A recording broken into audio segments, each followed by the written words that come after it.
coaches right now that we're almost in place, they're having great conversations with them, starting to get the plans going, heading into spring training. So I feel very good. How well do you think you know this team? As well as anyone could that has a month and a half on the job. The trade occurred for Taylor Ward. It's going to be a initial reaction. How do you think he could help the outfield against you guys? Yeah, and this reaction was we're excited for it. Just on the Taylor Ward side alone, to have someone that impact that to bring in. But the biggest thing with me with Taylor is that he plays every day. You know, I think having a steady presence out there and someone that posts every day is a big asset for us. But then also on the flip side, you lose someone like Grayson, where me personally, I haven't had a relationship with him, but knowing the name and then obviously speaking to him after he got traded, you know, like obviously that's a blow for us, but also it's a great experience and a great, I would say when someone gets traded, like that means the other team really wants you. So for him to have that, it's really cool. You brought it into the strengths and weaknesses of the squad. What kind of stood out to you about the roster that they're going to have to work with? Yeah, I think the strengths is just the pure athleticism these guys have and the engines. You know, as far as weaknesses, it's really tough to say just because you don't ever want to look at video or film or numbers and say this is a weakness. You want to see the actually guys out there playing the game. And for us as a coaching staff, that's what we're trying to do right now is with these conversations, making sure that we have a great plan heading into spring training, where a plan for us as a staff to one, evaluate the players, but also support them. I feel like that's the biggest thing that we have to do right now as a coaching staff is figure out how best to support our players so we know how to coach them. You brought in a lot of coaches that you have history with and connections to. How good do you feel about this coaching staff as a whole? How well do you think these guys are going to blend together as a staff? Yeah, I think we had a first initial Zoom call with everyone, and I think it's gonna be a great fit for everyone. All of our guys, like I said this numerous times, like our goal for our coaching staff is to have great coaches, great teachers, great communicators, but more importantly, great people. You know, I think all the coaches that brought in and the coaches that have been here with our pitching group and also Buck, they're great people. And so for us, we just need the great people around our players to support them. We're pretty much done. You know, we could have a fit for one more. We're just still trying to figure out what that looks like or if there will be a need.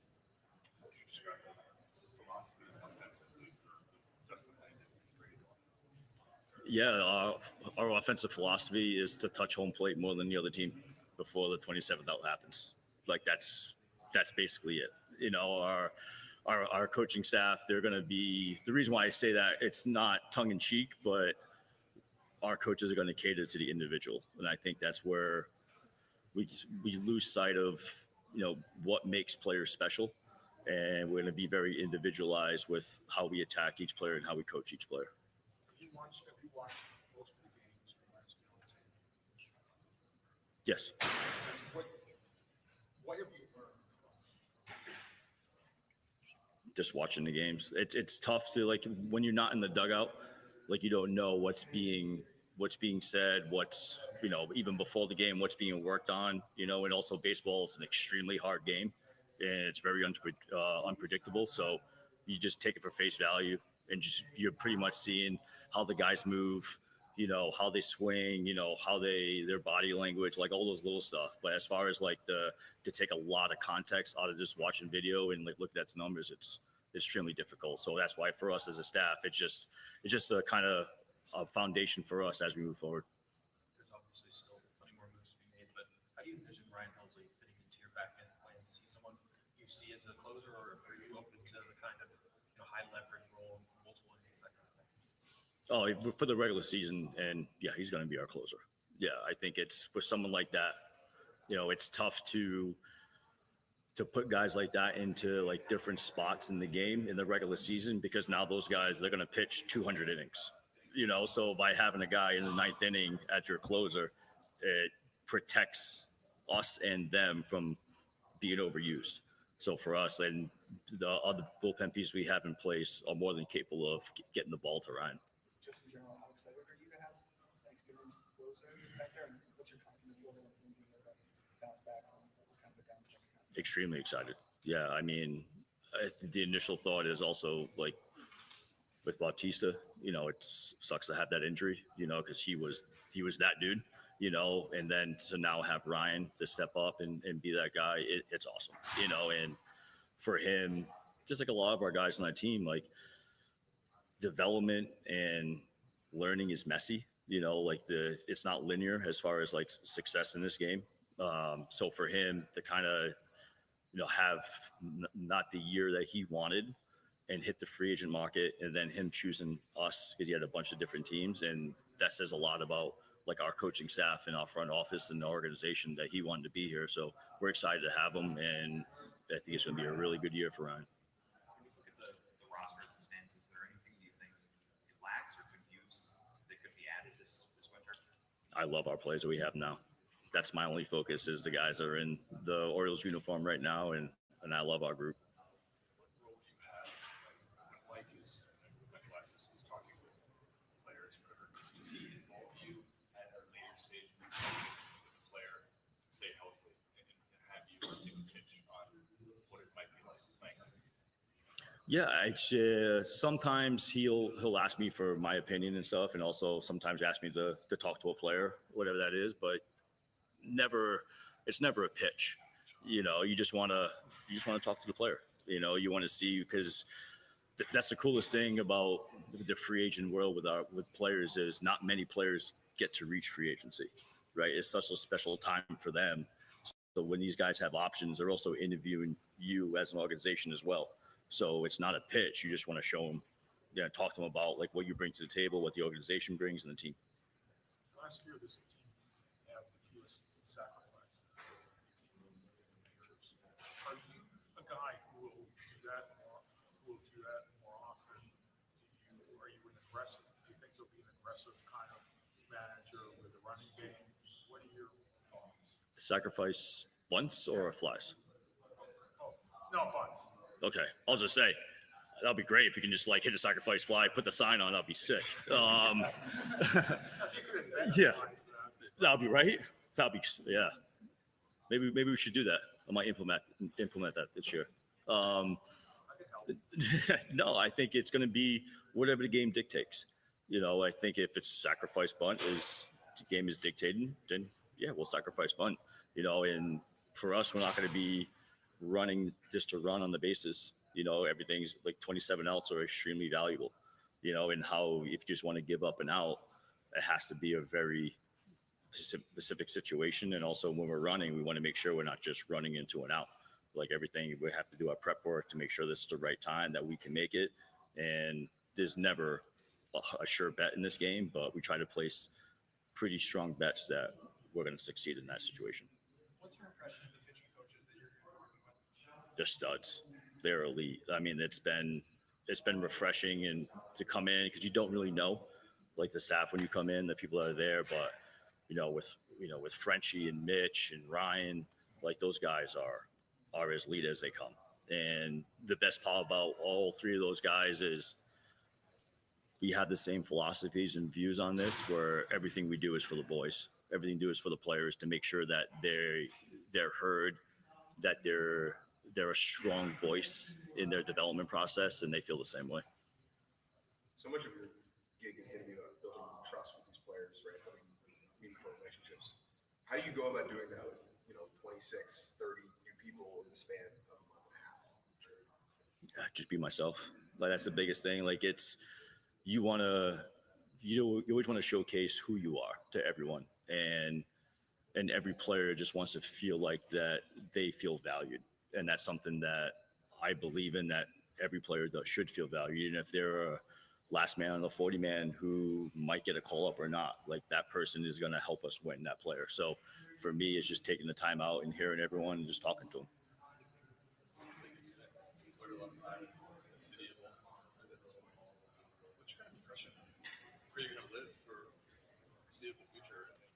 You want me to tell the masses where I'm going to live? Are you kidding me? You know what I mean? Like, come on, man. What are we doing? The general idea of the city. Not No, I'm kidding. I know what you're saying. I know what you're saying. I love the city. It's awesome. Yeah, it has it feels like a big Northeast city, but it's not. It's smaller too, which is awesome in itself. The people have been outstanding to me, my family. Great food. I mean, just even like taking the drive down to go to the Ravens practice facility and seeing that area, which I haven't been down there. So the first time doing that, yeah, it's a great area. It's a convoluted question, but what is your philosophy on developing young position players at the major league level, especially when you're trying to win? I mean, platooning guys, having to play on an everyday basis. Do you feel like there's a balance to be struck there? Do you feel like guys have to work through their lungs? What is kind of that front line for you? I appreciate you preface that. It's going to be a very convoluted question. Yeah, I think each player you have to attack differently. Each player, even though they might be young, but they're at different stages of their development. And it's for us as coaches to identify where they're at. And also, I think what gets lost in development is players lose sight of what they do really well. And that's something for us as a coaching staff. We have to really double down on what our players do well and what makes them special.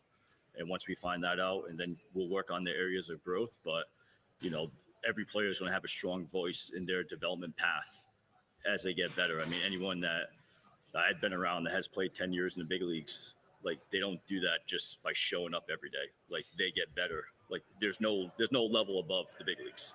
So you have to keep on getting better no matter what stage you're at in your career, a young player or a veteran player. So it's us as a coaching staff to help those players identify the areas of growth and help them work on it. It's a few months away, but do you have an idea of how you want to run your first spring training?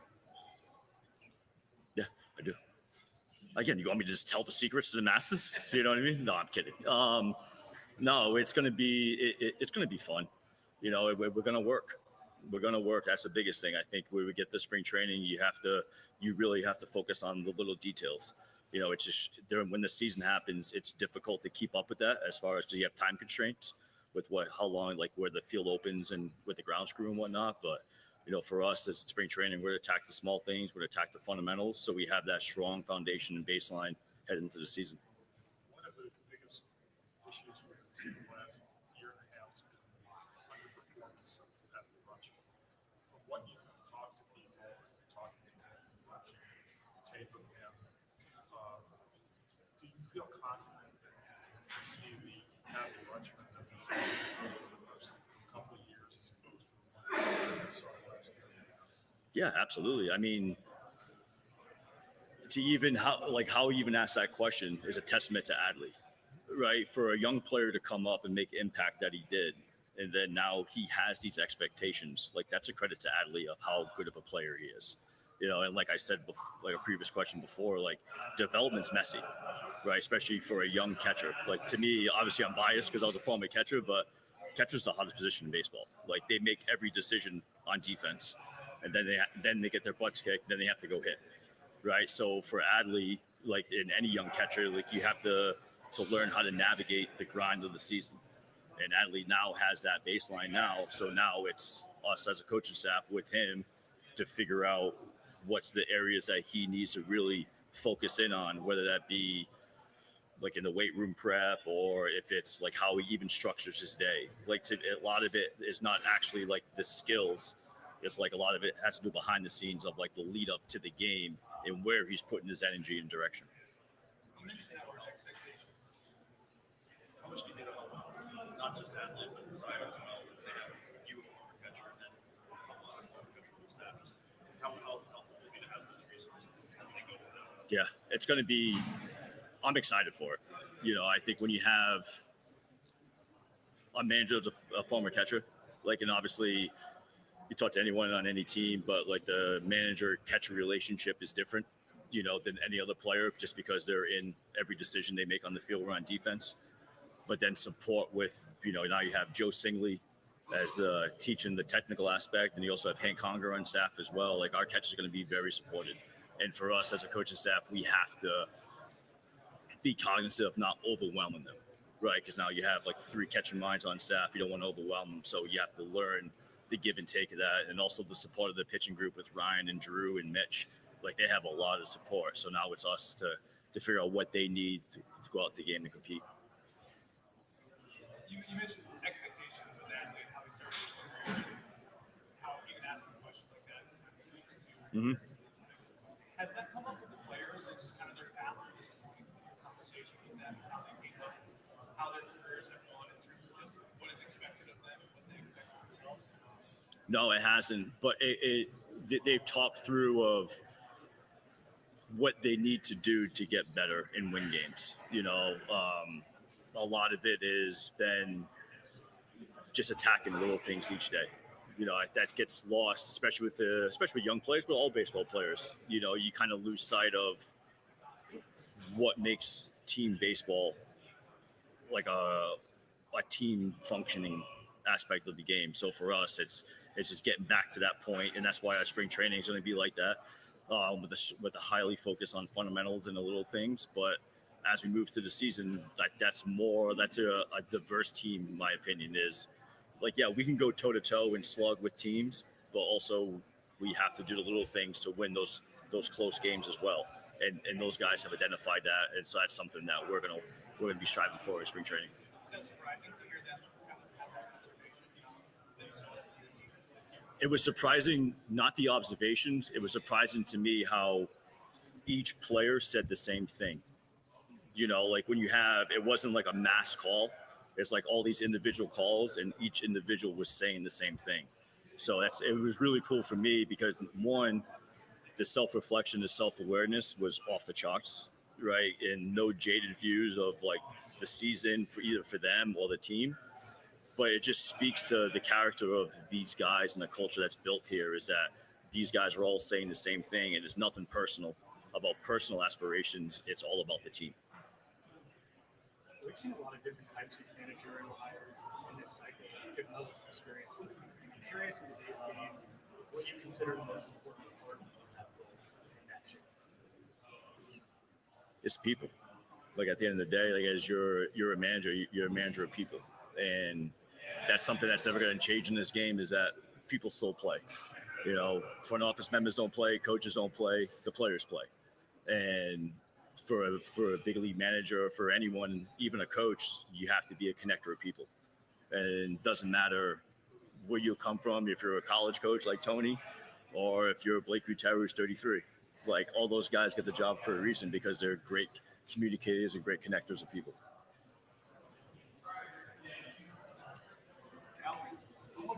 Coinsy. How much did you learn from Stephen Bowden? How much did I learned nothing from Bodie. Nothing at all. I'm not going to put that on record. There is no way I'm going to put that on record. How much did he learn from you? No, I'm kidding. No, I've learned a ton from Bodie. My 2 years in Cleveland was probably the best experience I've had in baseball in 2 years. And that's saying something with where I've been. But to work with one of your best friends, and also an organization like Cleveland, it allowed me to feel comfortable with sitting in front of you guys and having these conversations. Just being a part of all the behind the scenes work that goes into being a big league manager. It was great to see Bodie work, his communication skills, the way he connects with people. Really, he makes everyone feel like when you have that conversation with them that you're the most important person in the organization. Set a tone that the other teams are trying to follow with a guy relatively recent, playing career. Not going through the ranks of the minor leagues, managing, making a pretty quick jump from playing to managing. Who, Bodie? Oh, yeah. Yeah, I don't think it's a trend. I think it's, if you're qualified to do the job, you can do the job. And, I think that's Bodie was a great case and a great testament of someone that played the game right, went about his business the right way, and afforded them, an opportunity to manage a big league team. And so for, I think, anyone, it's all about the fit for the organization when you get hired.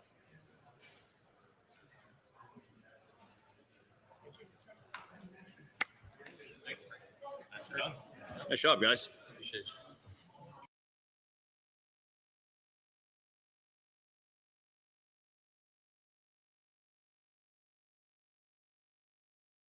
Obviously, Marcus was a big part of the organization.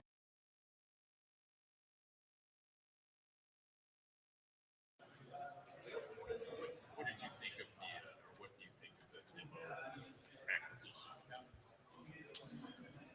Obviously, Marcus was a big part of the organization, and I had some really good conversations with him early on. Obviously, it was super early, but the trade happened and went down, and it happened pretty quickly, honestly. And really excited to have Brandon here. Obviously, Marcus was, again, a big part of this World Series run and turnaround that happened in this organization, and was, excited to potentially work, with him and this core group, but also really excited about the new acquisition in Brandon. And what we needed was an outfield production, obviously, and Brandon's definitely going to provide that. Left-handed hitter, all the things that we were looking for. I think he's going to provide some leadership in that clubhouse. Had some really good conversations with him lately, and so he's excited. We're excited, and I think he's going to really be helpful, especially at the top of the order. During these conversations, were you actually able to ask the question?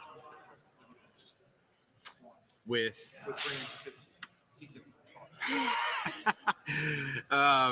yeah, he's he definitely has a lot, but I will tell you that it's all good. I mean, he's very intentional. He has a lot of substance behind what he's whatever topic we're talking about. He's very intentional. You can tell with his relationships, whether it's with coaches, front office, teammates, getting to know him. He's really driven, and he feels like he has something to prove every single year, and definitely feels like he has something to prove this year after the trade. But you have to understand how it was a lot for him. I mean, he's grew up in an organization that's the only one he knew as a 17-year-old kid, to now where his family grew up, and to make a change was not an easy decision, but very grateful that he made it, and part of what we're trying to do here. So did the clubhouse need Brandon Nimmo personality? Not having been in the clubhouse a ton, I can't really answer that question. I know that they've won with that crew before. They just haven't in the last couple of years. So I don't know. I think there's a couple things that are needed for us to win. I think he's definitely a big part of that equation. But as far as like the clubhouse dynamic and all that, I can't really answer that because I wasn't obviously in there to give you like that, clear-cut answer. But I do know that he's definitely a positive part of the clubhouse culture that we're trying to create. So you get him, you're hoping to have Carter healthy. What have you thought about how to align that out? There's been conversation with the front office and our coaching staff. I can't tell you exactly what it's going to look like. There's definitely been conversation with Wyatt in center field. There's definitely been conversation with Nimmo on both corners. There's been conversation. Obviously, Carter can play an elite center field. So we're trying to figure all of that out right now, and trying to keep guys healthy on the field every day as well. I think Wyatt can play all three outfield positions, and I think he can win a Gold Glove in all three outfield positions. I think he's that elite. I also think Carter is a Gold Glove center fielder. So do I think he can play the corners? Absolutely. So I know Brandon's played a lot of left field. We've talked about him playing in right field as well. He's open to both, but trying to get these guys healthy on the field and productive for 150 plus is the most ideal situation for us. Trying to figure out how we can do that with Carter is a big thing for us. And I don't know if everyone has the answers right now to keep him healthy the entire year, but I know he's absolutely trying to do everything he can this offseason to prove that he is that guy that can hit righties and lefties and an everyday player and get back to where he was in 2023. What is your, I guess, early evaluation of the second base situations at this point? I think there's a couple guys that are going to do whatever they can to take a hold of that position in spring training and try to win it and not look back. And I think having conversations with Josh Smith, he is motivated to show that he's not only just a first half guy, but he's a second half really productive player as well, and doing what he can this offseason to get his body in a place where it can sustain 162 games. And I also think there was a mental aspect to it as well. I don't think it's always physical with these guys. When there's these kind of second half funks or a couple, late season funks, I think there's some guys, and I'm not saying this is Josh at all, but some guys do want to chase that number at the end. They're trying to have a really successful season, and they're counting down the at bats or the innings pitched or whatever it is. I think there's a lot that is normal for a younger player to start chasing things that they shouldn't chase, that they weren't chasing at the beginning of the year. And I think they were just playing baseball and trying to figure out how to win games. And I think so sometimes that can creep into younger guys' minds as well. But going back to your previous question, I think Smith is in the mix. Obviously, I think he's going to have a really good shot at it. I think Duran's going to have a shot at it. Freeman's going to have a shot at it. So we have internal options. There's no doubt. Now, is it a platoon? Is it a everyday situation? I don't know really what that looks like yet. But I do think we have some really good options there, and it's going to be fun to see in spring where they how they come in the off season, and who really is hungry for that position and doesn't want to let it go. Josh, you mentioned the second half follow-ups he's had. Is there anything to having a full-time position in second base versus a utility guy for the year? Do you think that makes an impact in how a guy carries his performance? Potentially, but you've seen some really good players do it, right? Jake Cronenworth, Brendan Donovan, Tommy Edmonds, Ollie Marmol's in the state. Hey, Ollie. So I think there's guys that he can look to see that there's been some really successful winning baseball players that are flexible and can play all over the place and also keep their body healthy and be super productive. I think Josh Smith is definitely in that mold of like, I can play everywhere. I can put together a really good at bat. I'm not a defensive liability anywhere. Is there something to playing one position every day? I'm sure that's easy to just know I'm playing one position and I'm going to hit somewhere in the order around, this slot and here we go, plug and play type of thing. But that's not everybody. Those are unicorns, right? So I think he has that ability, but I also think he has the ability to play all over the place and still be super productive. Back to Evan. You just have to rip the Band-Aid off and let him play every day, or is it something he selects against lefties for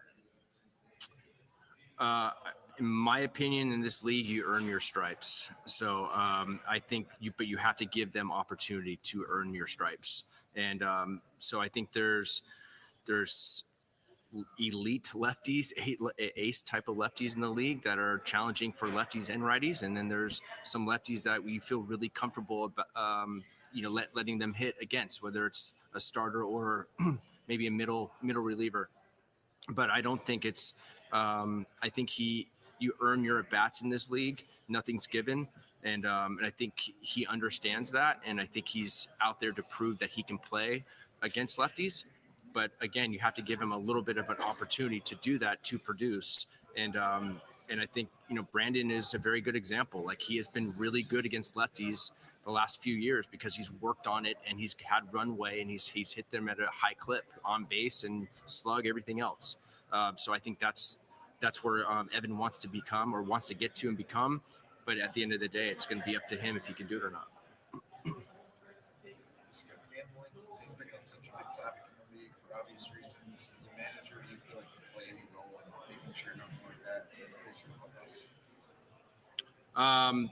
Yeah, I think we have that discussion every single spring training. Somebody reads about the pros and cons of it. I know it's more prevalent in today's game, and you see it on billboards all over the place now inside stadiums. But I think it's always a conversation in spring training.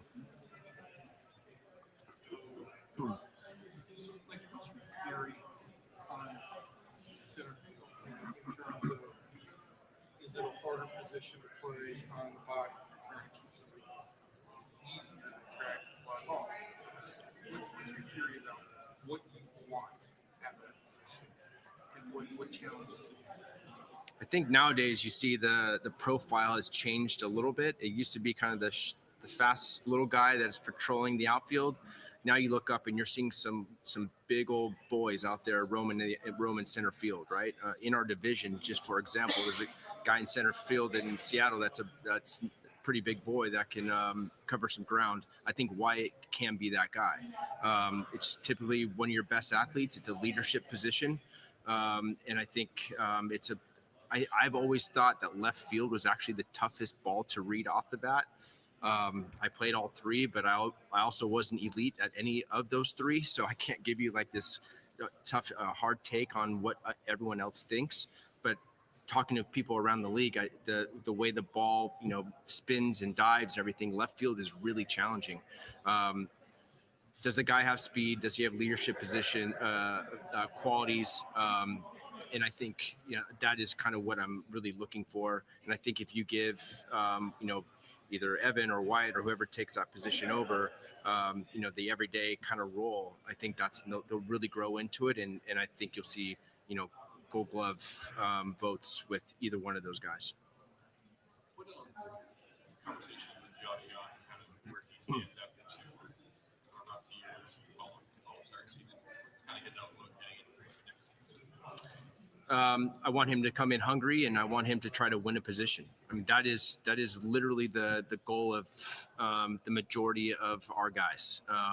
And I think Albert Pujols said that after winning an MVP when he came into spring training. So if a guy like that says it, I think our guys can say it as well. I do feel like he has some things on the offensive side that he's working on and can continue to work on with JV.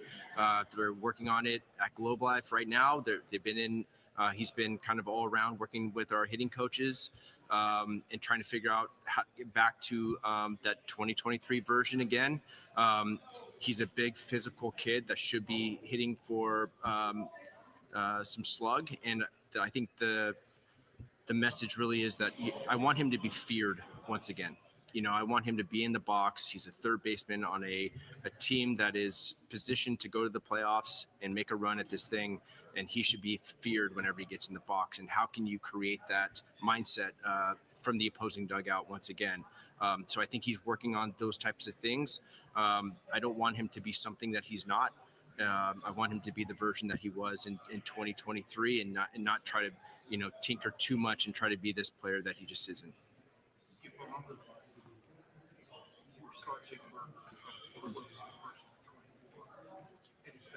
Yeah. So this arguably not his best. What did you see this year that stood out while you were struggling? What kind of conversations did you I do. Jake's one of my favorite human beings, not just players, but just an unbelievable person. And he was really, really good for us in Miami.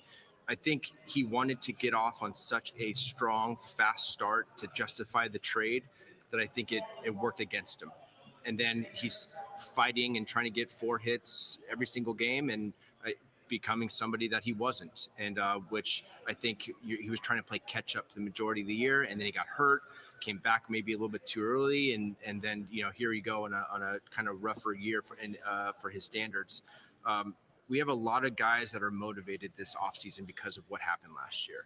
And Jake is one of them. So a lot of these guys are hitting a lot. You're going to hear this probably from everybody. The cliche, best shape of my life, feels so great going into spring training. I think there's a lot of our guys that are probably going to say that because they are super motivated from what happened last year, especially in the offensive side.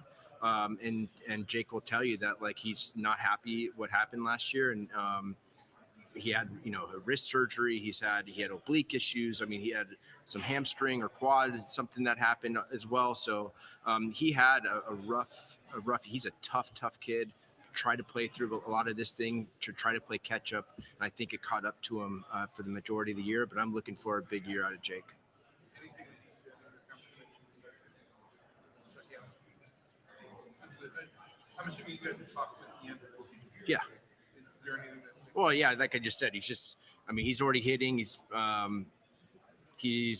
And that was after wrist surgery. So, I mean, so he had to take some time off. And I think when you're injured, you have time to reflect on some things that happened. And like I told you a little earlier, is he was trying to do too much too early to justify some stuff.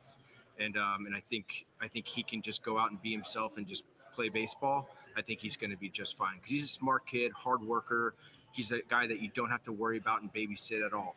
He's a pro, and I think he's looking to get back to having another big year for himself and for us.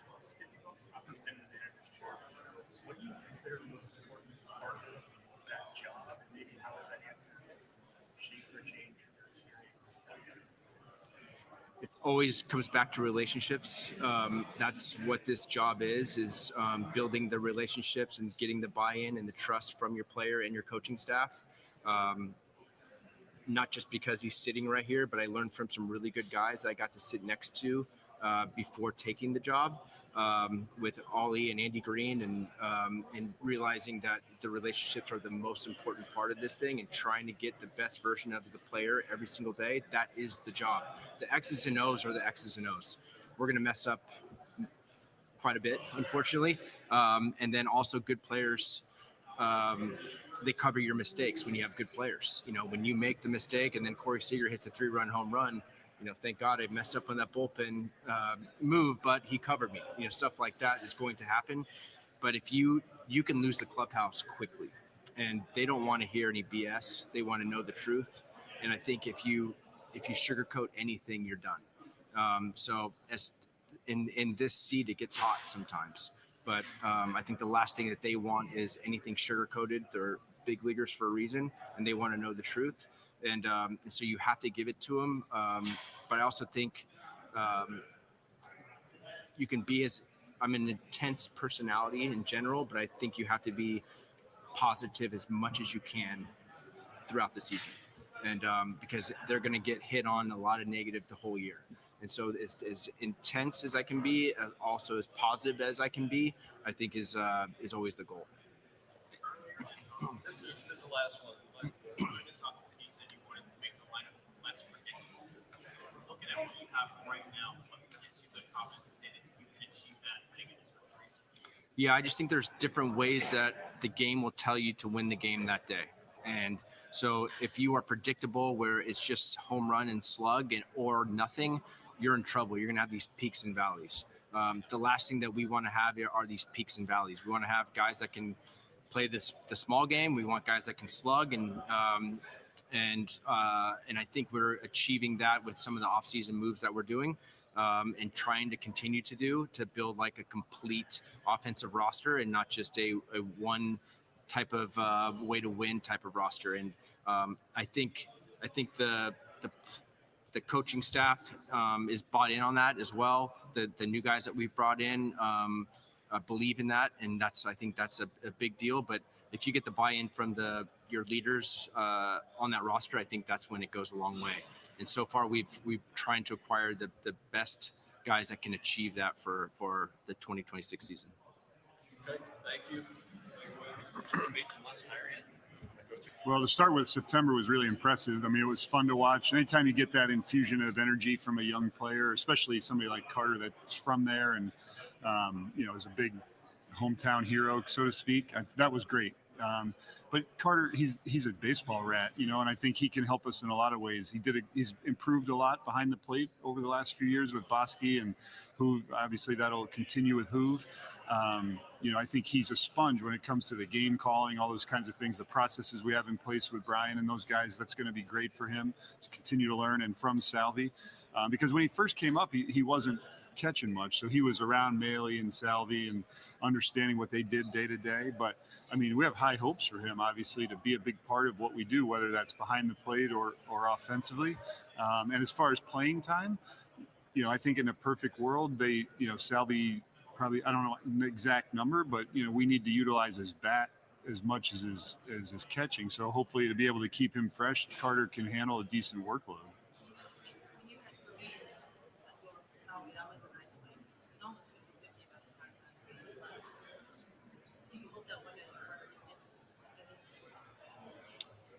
Sure. Yeah. I mean, yes, I do hope so. And I will work your way up to it. I mean, it can be on the fly too. You know, we don't have to start out and say we're going to force these many games, but if he swings the bat well and he's handling himself behind the plate, there's no reason. I mean, you guys know, Salvi better than anybody. Like, he just wants to win. So whatever best combination of players out there is going to help us win, he's going to be on board with that.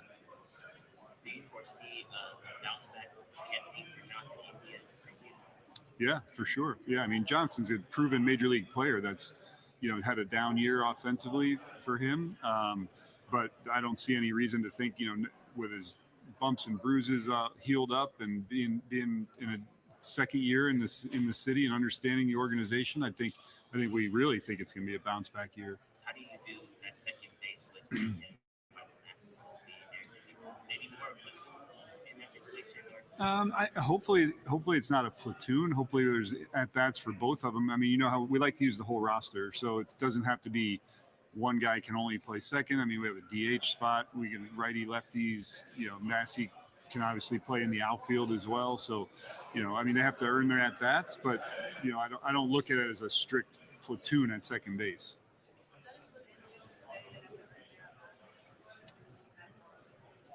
I mean, he'll have an inside track to play on a regular basis. I mean, that's why we acquired him, because we really value the on base and the leadoff ability and the neutrality of the splits and all those kinds of things. So, I mean, come into the season thinking about him as an everyday player.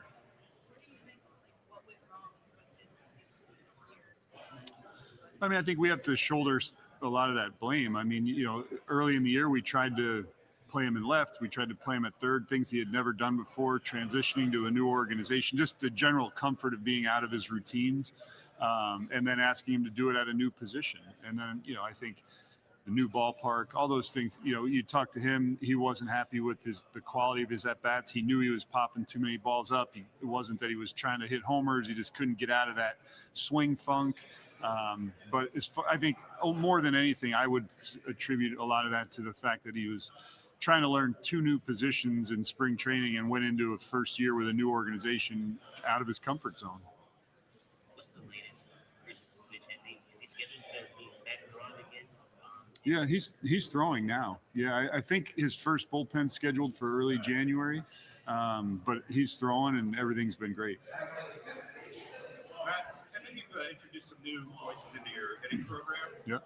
And when you look at some of the top offenses last season that also had a lot of success in the playoffs, like Milwaukee, Toronto, in which contact, the ability to make contact really was high up on their list of traits. Where do you see that just in terms of importance in the way the offense needs to be played, the way the majors are right now? Well, we value that too. I mean, that's something we do a really good job of. I think we were right at the top, first or second in fewest strikeouts. Now, what we're trying to get out of that is it because we don't strike out? Can we take a little more, be a little more disciplined early in the count and not just put pitches in play because we have the confidence to be able to hit with two strikes and put the ball in play with two strikes? So it's just refining each guy's strike zone. But I think putting the ball in play is hugely important for a team like us in our ballpark too, that we have speed, we have guys that can run the bases. We got to put pressure on opposing defenses. Are you expecting Zach Both to get the kind of opportunity to help the White Sox? What did he bring to the Royals this time of year? Yeah, I mean, I think we knew it was only a matter of time until we lost Zach to an opportunity. I mean, he did a phenomenal job for us. He's a very process-oriented guy. He's a very forward thinker. He's somebody that challenges the norms. I think he was somebody that we were lucky to get when we got him, and I think he worked really well with Brian and Mitch and moved our pitching department forward. So I'm not surprised we lost him at all. I'm disappointed that we lost him selfishly, but I'm happy for him and his family.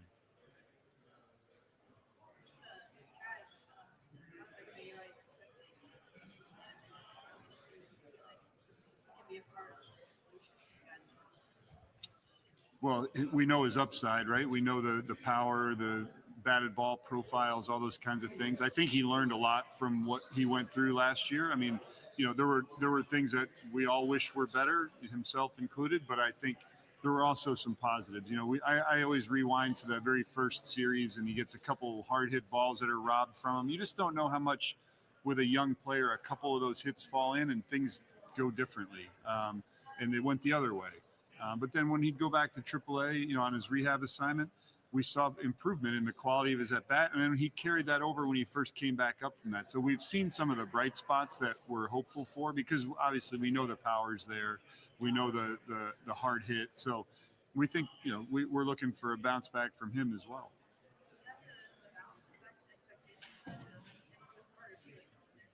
Oh yeah.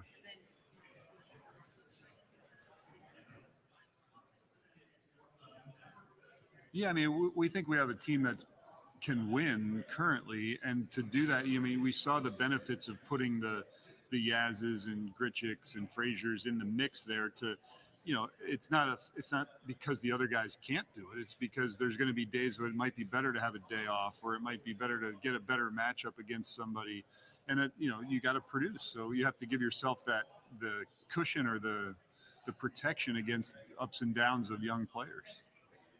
Heading into your fourth season, how do you kind of view just the team in general from your standpoint of leading them to get back to the playoffs, and what are some things you want to work on versus? How do I view the team? I mean, I think it's an exciting team to be around. These guys, they compete, they prepare, they're good to each other. It's an easy clubhouse. These guys, they have a very common goal of understanding that we want what our end goal is to win the World Series. They understand that. They know it's not going to be easy. Personally, I think, one of the things focusing on for myself and the staff is just make sure we know the players as well as we possibly can, that each guy's completely different and how we reach one guy might not be the same as the other. So knowing them on a deeper level, and same with our staff, getting to know the staff, even though we know them well, understanding what makes each person tick that much more. And hopefully that leads to more harmony, synergy, whatever the right word is, to help us through those tough times and get over the hump. How is that process going with your two hitting coaches that you guys acquired? Great. Yeah, they're two different backgrounds. Marcus has a long time playing career, coaching career. Connor's a younger guy with that's moved up quickly. They both bring really interesting skill sets that complement each other and complement what Zumi does as well. Matt, the Royals over the years have had different identities, I guess you could call them, the speed team, the pitching team, whatever.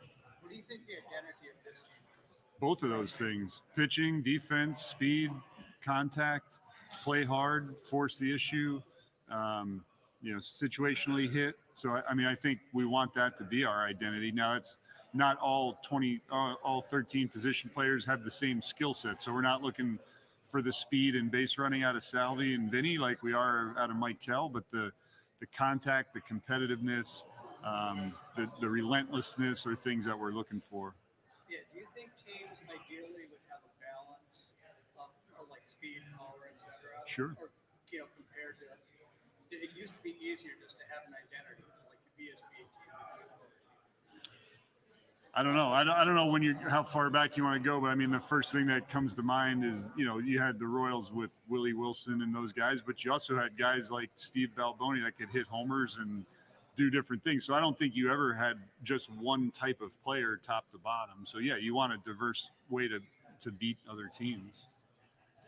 With the success of Noah Cameron last year, who are some prospects you're looking at to help your team when stuff happens?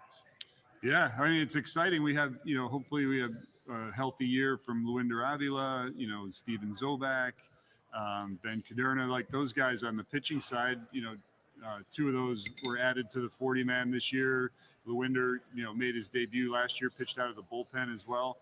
So on the pitching side, those are the few names that jump out. I mean, we had a healthy Steven Cruz, Jonathan Bolin, back up, so those are guys that are kind of either have a little bit of big league time or that have just been added to the roster.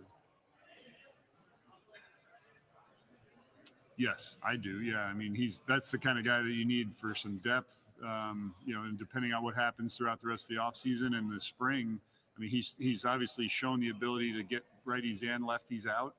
I think that was a great experience for him pitching out of the pen, but that's the kind of guy early on, especially in the season, is a good guy to have as a starter. Have you had a chance to start thinking about some protocols and how to deal with the new automated ball and strike system. And what do you think about that innovation? We're hoping to get them all right. That's our protocol. That's what we're going to tell the guys. Yeah, I mean, we're working on it. We hope to use different technologies to have guys get more reps at it, and certainly do it in spring training. Obviously, is the live reps you're going to get, but other ways to learn the zone, whether you're catching or hitting. So yes, we're working through whether we want to have certain mandates for different leverage situations and those kinds of things, but I think you also have to trust your players. Matt, I want to ask you, you grew up in the Rays organization, like that's such a manager and Rays first season. What is it about this organization that develops quality people? Well, I think they get quality people to come in. I think you help develop the person, but the people that they've hired over the years have been quality. I think there's a culture of learning. I think it's something that is promoted, and I think honestly it's very similar to what I see here in Kansas City. So that's exciting for me.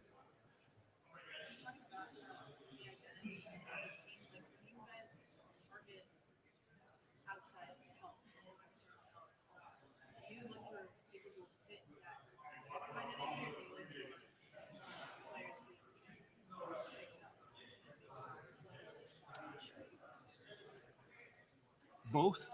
I mean, we want guys that play hard, that understand what kind of team we are, and more than anything, an understanding of who they are. Because if they're a guy that's a 30 home run guy and a strikeout guy, we certainly don't want to bring them in and tell them they need to spray the ball around the field or whatever. We want to acquire guys to do what they do well and understand how that can fit with the team. But understanding how what we value as an organization is important as well.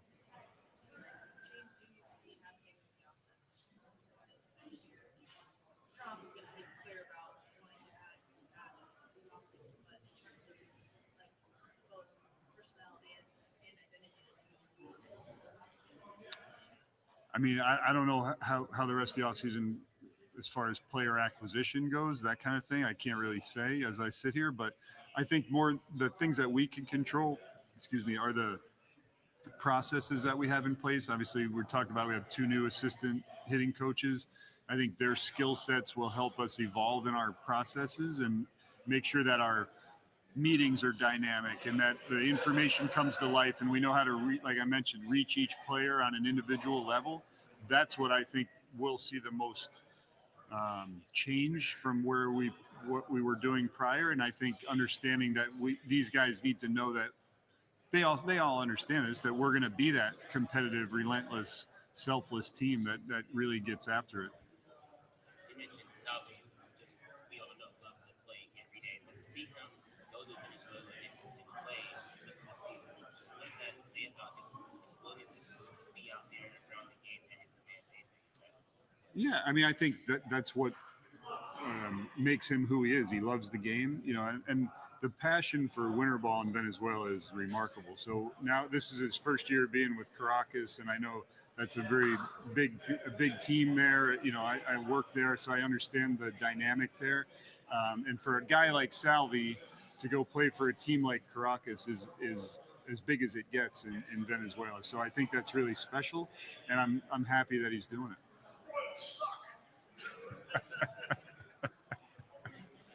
You got any deep questions for me, buddy?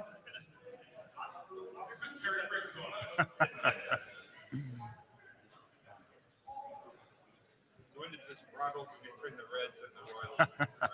Just now. Once he fired Millsy, I really amped it up. That's a wrap? All right.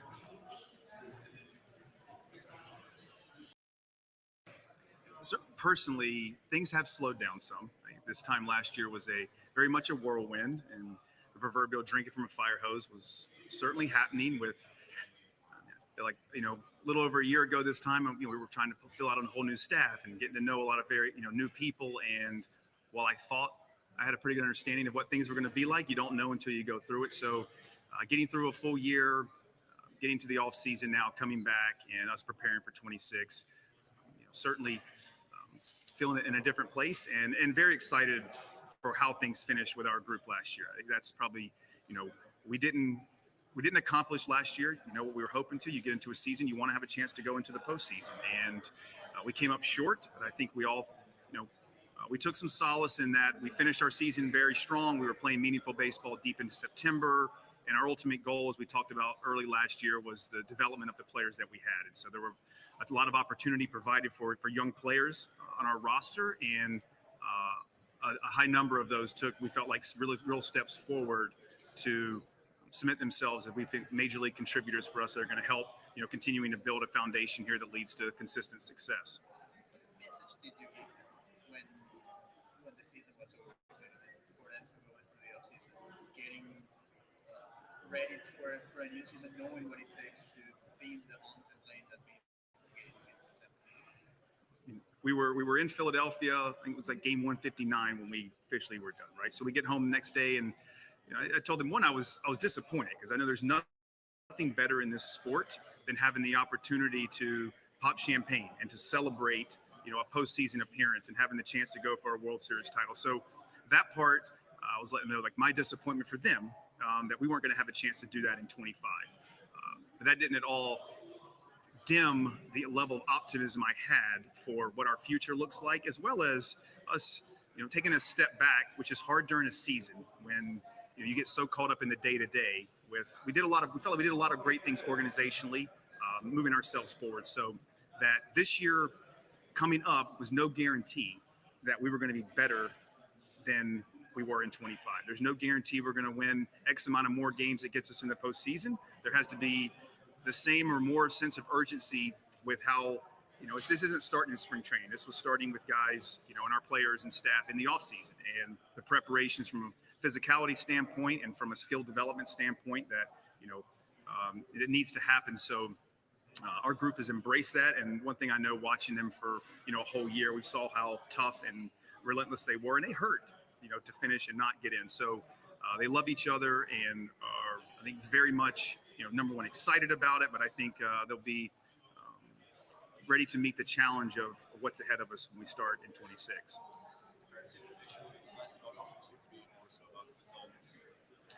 I think results were still a part of Major League Baseball. Like, at the end of the day, it's about winning that night's game. It's about, being able to perform at a level that, continue to give you opportunity. And so I think we're going to continue to give runway and opportunity to our group and the ones that, last year had it. So their development is nonstop, and you can achieve both at the major league level. I think, but when we go out there and the game starts at 6:40 or 7:10, all 26 players, our staff, it's about winning that night's game and doing what I think is best for our team. And then, we recycle it the next day, go right back to trying to, improve upon ourselves for, the next opportunity.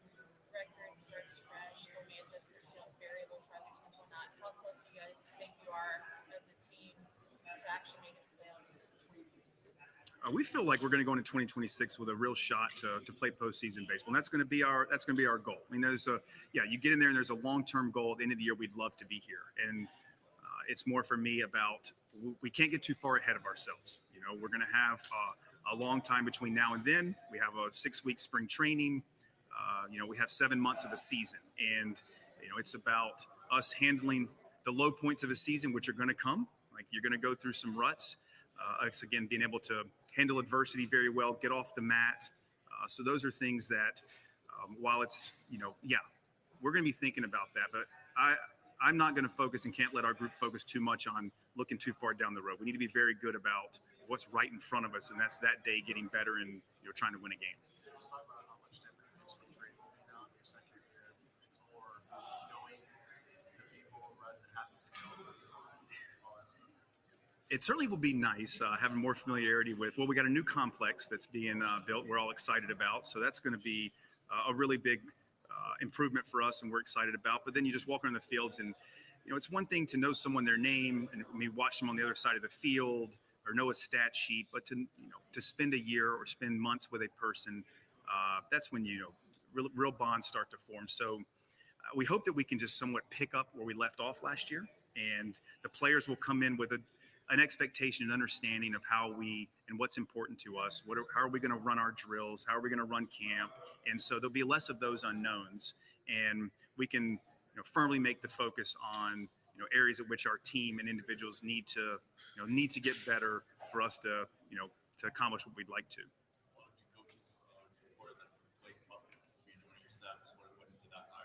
Yeah, obviously with Tyler Smarslock going over to the Nationals, we hired Craig Driver to be our catching coach, and Craig has some experience as well coaching first base. Did that with the Cubs, so we made Drives catching first base, and we were on the lookout for someone that could really come in and dominate the infield play. And as we went through that process, Blake, stood out. Coming over from the Pirates, he'd managed their system. He was going to be their infield coordinator. We just love there's a technical acumen. There's also someone that culturally is going to be a real additive for our group.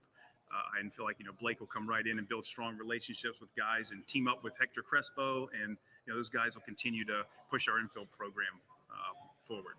Peter, in the front office, obviously they're tasked with adding some cap and whatnot. How much do you think externally you guys need to add to the roster to help you or supplement the guys already there in 26? I know this. Peter will continue to look for every avenue, whether that's any type of external avenue to potentially help our team, and I think that's we'll do. And if we have some we have players that come in from our system that are new, that augment, great, and we'll certainly a big focus is going to be continuing with the clarity that which we'll have from last year to this year. We think is much different with some of the players that establish themselves, and a big task is going to be trying to not just repeat that, but help them take steps further. So, whether that's minor league free agency, major league free agency, trades, waivers, there's so many different avenues and ways in which to, bring in talent to the organization. And, then our job is in turn to try to maximize and get the very best out of them.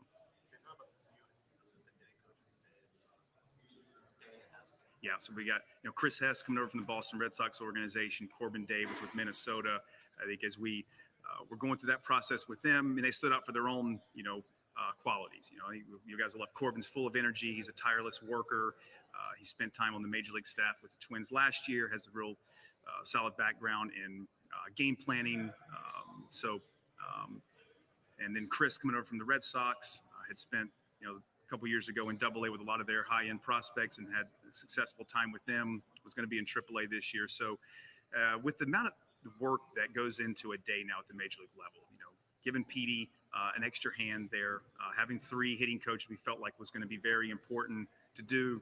And so there's just so much work in a given day. So I think they're both incredibly open-minded. They're going to help push the things that we feel like are important, and also be able to bring some outside perspective in ways in which to enhance our hitting group and help us score more runs.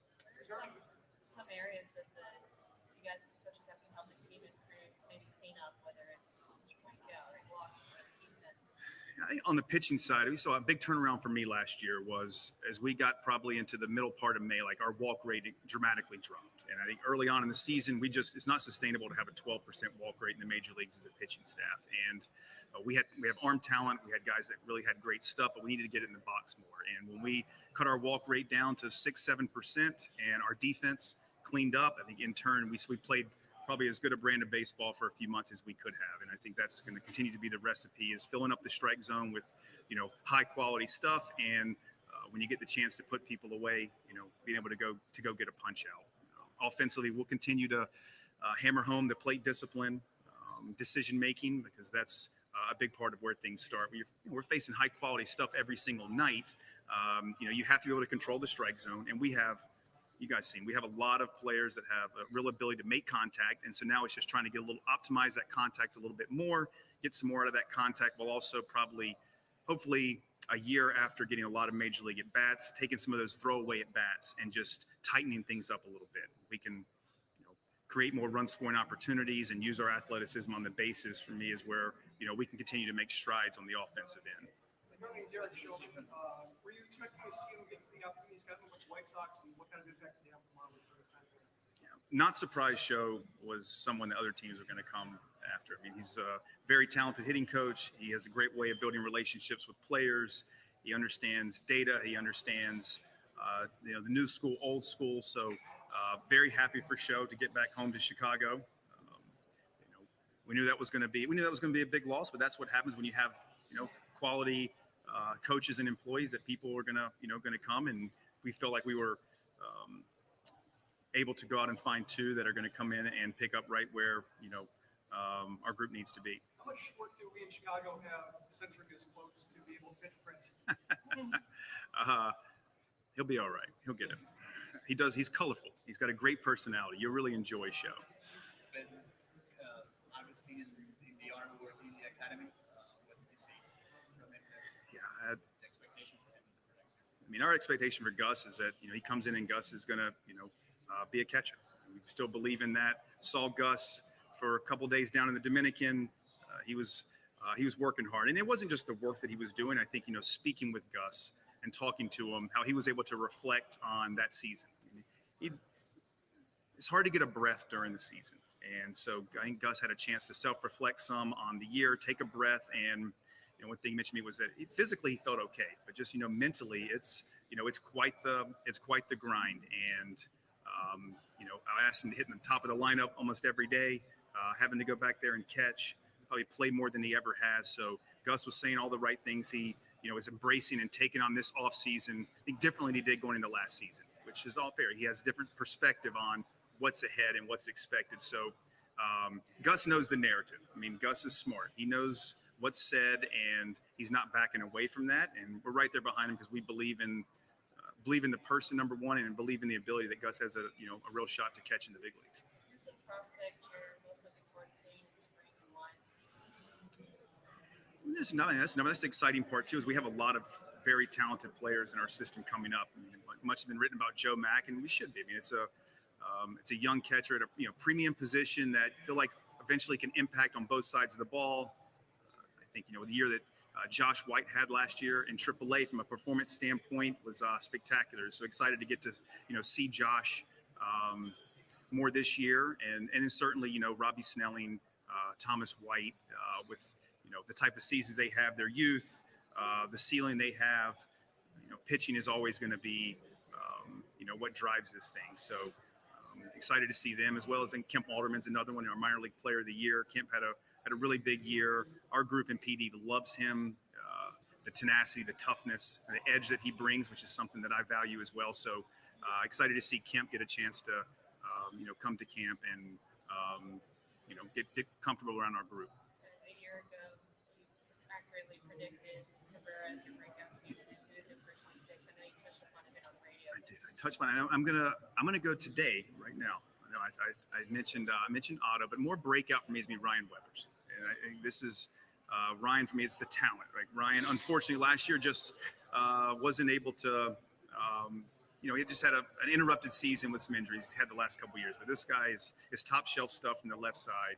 He's incredibly motivated, highly competitive. So, excited for Ryan this year, and I'm predicting Ryan to have a big year. And then I guess you position player if you want to be Otto and why? Otto, for me, I think this guy is maybe not a household name around the league, but he made the switch last year to shortstop. He's a terrific defender. He brings some value on the bases, and I just feel like Otto offensively is just scratching the surface. He impacted the ball last year better than he had. He's never struck out a whole lot, and his walk rate improved some. And I think there's still some plate discipline things that when Otto continues to tighten those up, that his overall offensive game is going to get risen. And you got a above average player on both sides of the ball at shortstop, which is hard to find. What about bounce back candidates with pitching and Bounce back pitcher. I guess I'll say Sandy. Okay, only because of the totality of the year. Now we can get into we've talked a lot about Sandy last year, but how he finished was much more indicative, I think, of what 26 is going to look like for Sandy. I think just as he got further away from the procedure and he got himself into competition, I think we saw the version that everyone expected the whole season. So his perseverance shown, his toughness. So I expect Sandy to pick up right where he left off last year. Position player bounce back. I mean, we just had so many that were just trying to bounce for the first time. So I don't know. We'll see. Might have to have a bounce back person in June if they have a couple of first few tough months. Yeah, Norby, that one, just the choppiness of his season. Getting hurt in spring training and then coming back and getting hurt again. So we haven't seen the Norby that we all know that he's capable of. So I think it's another one. Hopefully he's just healthy and able to go out there and hit like he always has and continue to get better defensively. What do you think, like as of now, obviously there's plenty of time off season still, but the strength of your ball club? Our strength is our arm talent. If you look at potentially what we have on the mound from a rotation standpoint, the depth that's behind there, as well as the number of players that last year in the bullpen that came and stepped up. And so I think we have a lot of arm talent that we'll go into our camp with, we'll leave spring training with, and there'll be some very solid options behind them over the course of the season. You need a lot of pitchers to get through the season. So I think our arm talent is something we can lean on and, continue to be the backbone of us winning. As a coaching staff, a lot of the guys will be their second full season. They're soft and like the sophomore slump. How can you guys help them avoid that? What can you guys as a coaching staff do? I think it's continuing. The league is going to continue to adjust, and that's not going to stop. And at least even Stowers last year, for the great season he had, there was a period where he struggled, and now it's okay. It's being able to step back and recognize what's happening, and now what do you need to go do? So I think we'll continue to be very open and transparent with our players. Hey, where they are now, this is we think potential roadblocks that are coming ahead, and the big thing for me will be us not getting too far ahead of what, again, last year. We didn't worry about the noise last year in spring training, and this year, while expectations may be different, that they're not going to matter. We have to, we have a job to do each day, and so us as a group, understanding what it takes for us to win, and then knowing that the rough patches are going to come, and it's our ability to bounce back, adapt, adjust. That's going to be the separator in the type of season we have.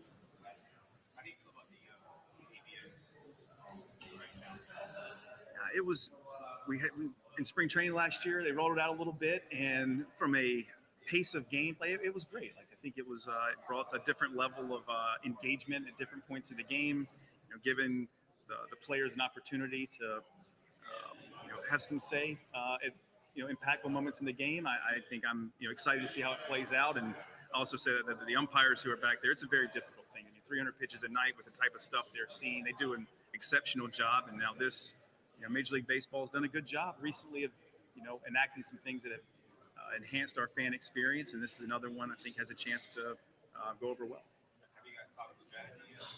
How was it a challenge? Challenge of, with respect to ball, order, what time of game? As a staff, we kicked those things around last year. I had a sense that there's a potential that it was coming. We haven't dug into that with our players at this point. I think it'll be something more in spring training that we, get into more from a tactical standpoint, how we maybe would want to, most leverage it. Is there anything we didn't ask you that you just want to get off your chest and answer? No. Not right now. All good. Thank you. Well, was that you setting me up for something? Huh? You talk really, really, really fast. Talk really slow. Really slow. Yes. And loud. And loud? And loud. Have you had a chance to meet with more players? Yes. I'm trying to think of when the last time we actually talked, but yeah, I've talked to everyone. So, and I've met with a couple more guys just because we've had more time. So, yeah, so it's been nice. And then, hopefully at Twins Fest, we'll get the entire group at some point, or who's ever there, just be able to spend some time with them. What's kind of your process for new eyes on the team when you're evaluating the guys who are going to be there? This is what we want to see next spring. In terms of the conversations, they're pretty generic in terms of just introducing, getting to know. I think the one thing that I've learned over time is once you want to introduce yourself to guys, but you also don't. It's their off season, and not only are they talking to me, but the position player group are talking to KB, and they're talking to Mark, and they're talking to Rabs. Most of them already know Toby on the pitching side. They're talking to Pete. They're talking to Troy. It doesn't want to be a situation where you're like, all right, every day someone's calling you. It's their off season. I realize I'm excited because I wasn't doing anything for 4 months, but they were doing things. So I think the process there is generally just introduction, giving them the opportunity to ask questions. I think the one thing I have told them is if you have anything, if you think anything, shoot me a text, give me a call, and then just giving them a little bit of basic outline of what our expectations are going to be. But a lot of it's been just getting feedback from them on, what their experience was the last couple of years. It seemed like Royce in particular was really excited to get to talk to you and kind of get what's your read on when you look at what you know he is capable of and he's shown the last year or two what he can be going forward, maybe what kind of a role you and your staff can have in unlocking getting him to be that guy. Yeah, I think Royce was really important. I mean, number one, we had some really good barbecue. I don't know if you guys talked to him, but he took care of me there. We had some great barbecue. I think in Royce's case, I didn't really have a relationship with him before because he had just been drafted. He got hurt during spring training while I was here. So I wanted to make sure that, I gave an introduction. He's so important to us because he's so talented. He's been on and off the field with injuries. I wanted to make sure that, we talked about how he was taking care of his body. I was able to look him face to face and tell him what I thought, about him and how much that I believed in him. I just really felt that was important just to, have a conversation. He's a young kid that has a chance to be a really good player for a long time. And then the second part is just making sure he was taking care of himself, wanted to get eyes on him and see how he looked. And then his answers were so good. I mean, it was almost like he got away for a couple weeks. He started to work out a little bit and, he's got a fresh outlook on 2026. What's the process been like talking about the uncertainty in the team still needs that step? Is there still some things that are just kind of out there? I'm sure some of these guys would like to know. So what's that part of the conversation been like with guys wanting to know, am I going to be here in 2 years? Right. Well, I think we've publicly said, the guys that everybody's questioning if they're going to be here, that they're going to be here. I mean, I think Derek said that last week. The guys that, in terms of Joe or Byron or Pablo, like they're going to be here. So I think when I had the conversations with them, it was more like, hey, I'm planning on you being here and I want you to be part of this and we're going to build. I mean, those are 3 guys important to us, just like, Royce was important to us. I think it was important for them to hear that from me.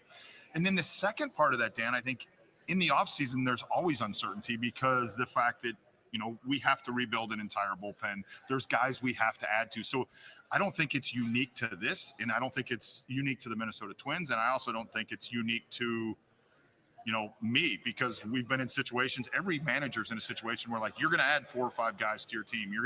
There's going to be guys that we bring on in our eyes that people are going to be like, why is this guy here? And then he ends up being your best pitcher or player for a month. So I think the uncertainty there is like that until you get to spring training because you don't know who your group is. But I think the main component of that is we've come out publicly and said, hey, we expect those 3 guys to be part of our club. And that's the way that I dealt with it from the day I got the job. Buck and I were able to have dinner together and it was great. It was nice. It was like seeing an old friend, I mean, I had only seen him across the field, but I think the thing that impressed me the most about my time with Buck is just how much he's matured, honestly, that was 6 years ago. And I mean, I see him across the field. I see him in spring training. I mean, to give him a hug, but like when he walked in the restaurant, the presence that he has, like, that's a superstar, man. That's an all-star player. That's a guy that won a Silver Slugger. Like, not that he wasn't that then, but that was what kind of we all expected he was going to be. But the presence that he has, it was really cool to see, man. I got goosebumps when he walked in because, like, this is a guy. This is a Minnesota Twin. This is what you build around and do.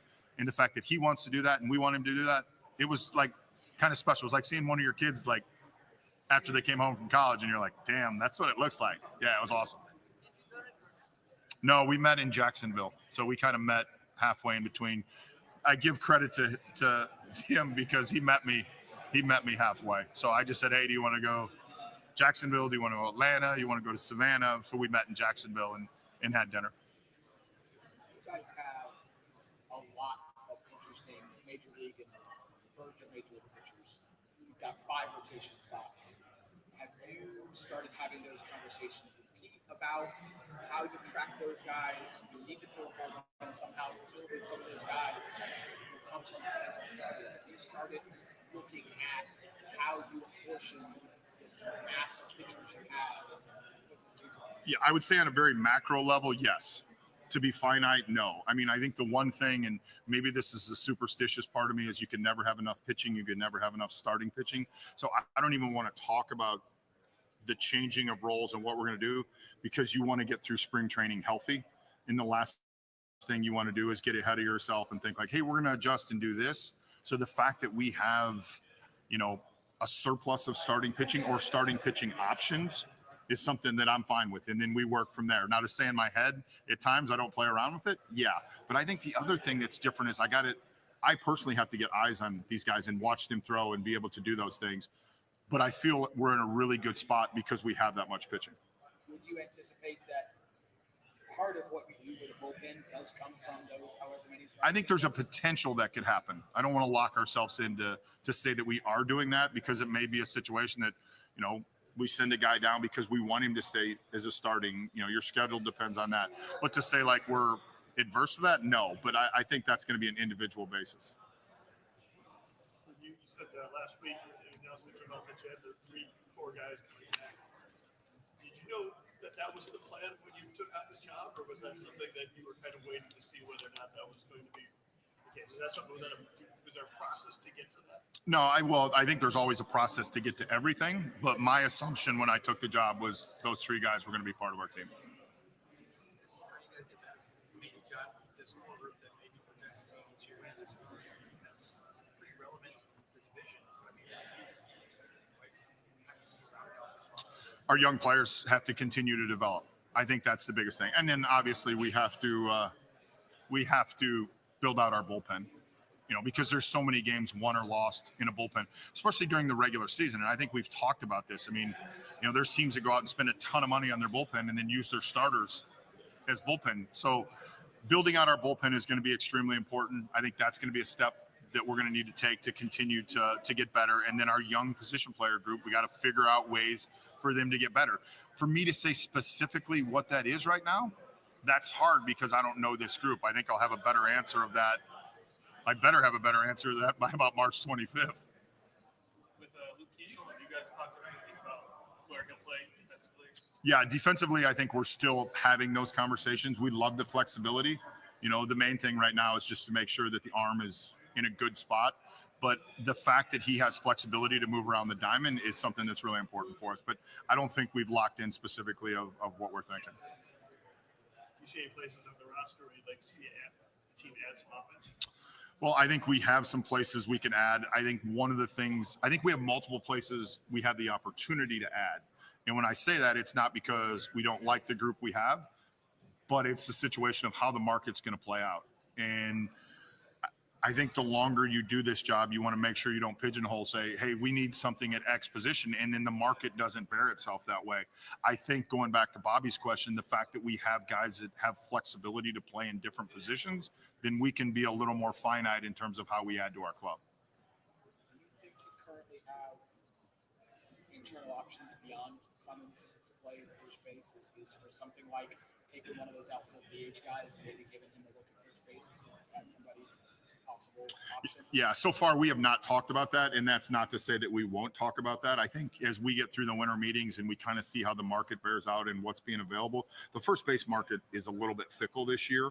I think, as we all know, you got, the guy at the top, and then you kind of work off that. So I think we will have to make a determination probably in the next couple of weeks. And the reason why you have to make that determination, because then you're asking a guy to start adjusting positions, taking ground balls. You go into the fact of, all right, it changed your training program because now you're bending over. How does it affect your back, your hamstrings? All those things come into play. I think we're going to probably see how the market bears out a little bit and then make a decision on that. Do you think it's important to have a few veteran relievers to sort of build around your bullpen, maybe outside the organization? Are you comfortable building up 8 guys on the fly? I think we need to build the best bullpen possible. Now, if we add veteran guys to that mix, I think it's important. I think one of the things that was really important to me is the guy that's sitting down there as the bullpen coach is a veteran guy in terms of LaTroy. And that was extremely important to me because a good majority of that bullpen's probably going to be young. It could be transition like we're talking about.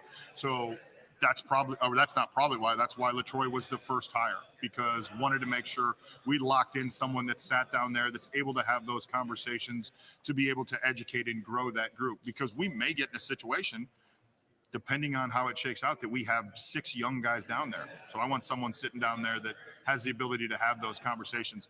Ultimately, you want to build the best bullpen with the best arms in the widest variety of looks as possible. What you learn in your time in Pittsburgh about developing young hitters, around the game, and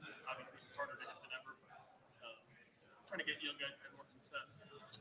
What did I learn? I learned that AAA does not prepare you for the big leagues. I think that's the biggest thing I learned. I mean, I think you have as good a chance getting as many traject at bats. And if you guys are familiar with the traject machine, like where you're seeing actual major league pitching, it's just the automated strike zone in AAA, the quality of pitching, the velocity is just not the same. It's why we're seeing as an industry so many young players come to the big leagues and struggle. They just don't hit. The pitching is just too good here, and the pitching they're facing in AAA is not there. Now, on the flip side of that, I'm very curious now the fact that we have the challenge system, how that's going to affect that on the major league side, and something that we're going to have to talk about. But just continuing to get reps. As an industry, we're seeing more young players fail and go back to the minor leagues. And then you guys are able to write articles about, like, this guy's got 1,100 OPS in AAA and he comes to the biggest. And this is not specific to, to the Pirates in that question or to the Twins. It's throughout the industry that guys are struggling. I think it's something that we are continuing to look at is how we can get better at. I wish I had a really good answer for you, but it's just the fact that the distance between the talent in AAA and the big leagues is probably the greatest it's ever been. Barry, if a lot of guys are going back in AAA, and there's not a lot that you can really learn in, big league level, how does it help a guy going back? Sometimes it just helps them mentally. I mean, obviously, you get your teeth kicked in enough times. Sometimes you need a reset. You need to refresh. I mean, there are mechanical adjustments you can make. And I think depending on the organization and where they're at, they have to make that decision of, does this individual stay in the big leagues and try to figure it out, or do you send him down and give him a little bit of confidence? You mentioned the challenge system. What are your early thoughts on strategizing when you use it? My early thought, and this is initial, and I don't know if I should say this, I don't think the pitcher should ever challenge. You're not the first person. Yeah, I think pitchers think everything is a strike. So I think there's going to be a strategy to that's probably going to piss off some pitchers, but I think there's a strategy to it. We have talked about it a ton. I don't know if anybody has an idea. I guarantee you're going to see a lot of copycat. You're going to see every organization watching other organizations and how they attack it. And this is one of those things that you're not going to get a really good barometer in spring training because it doesn't really matter in spring training. I think we're going to have to make it matter a little bit in spring training. I think how we train it in spring training, whether it's using the traject, whether it's using bullpen situations to be able to educate your group of what's a strike and what's not a strike. And on the flip side of it is like catchers are really good now. And sometimes they fool everyone. So there's that fine line. I do think in the first month and a half, teams that figure it out are definitely going to have an advantage. I know he can catch. There's some power in there. It's been sporadic playing time. He's bounced around, but I do like his ability to catch the baseball. I have not talked to any of those guys. I know Walker. I was just in Wilmington and I saw Jeffers, and he was at Walker's honeymoon, or he was at his wedding the day before. So, I'm hoping that I get an opportunity with those guys because those guys are going to be a big part of what we're doing moving forward. Like, how do you pick where you're going to visit with a few more guys? Is that something? Well, there were guys that I wanted to hit, and I wanted to talk to Ryan, but my sister-in-law lives there, and we went there for Thanksgiving. So, see, my wife was like, "Hey, I think we're going to go to Wilmington," and instead of being like, "Nah," I was like, "Okay, that's good," but I am going to go spend the morning with our catcher. So, but yeah, I think it was hitting on the key guys of like who I wanted to see, who I wanted to talk to, and again, like you also have to make sure you respect guys off seasons.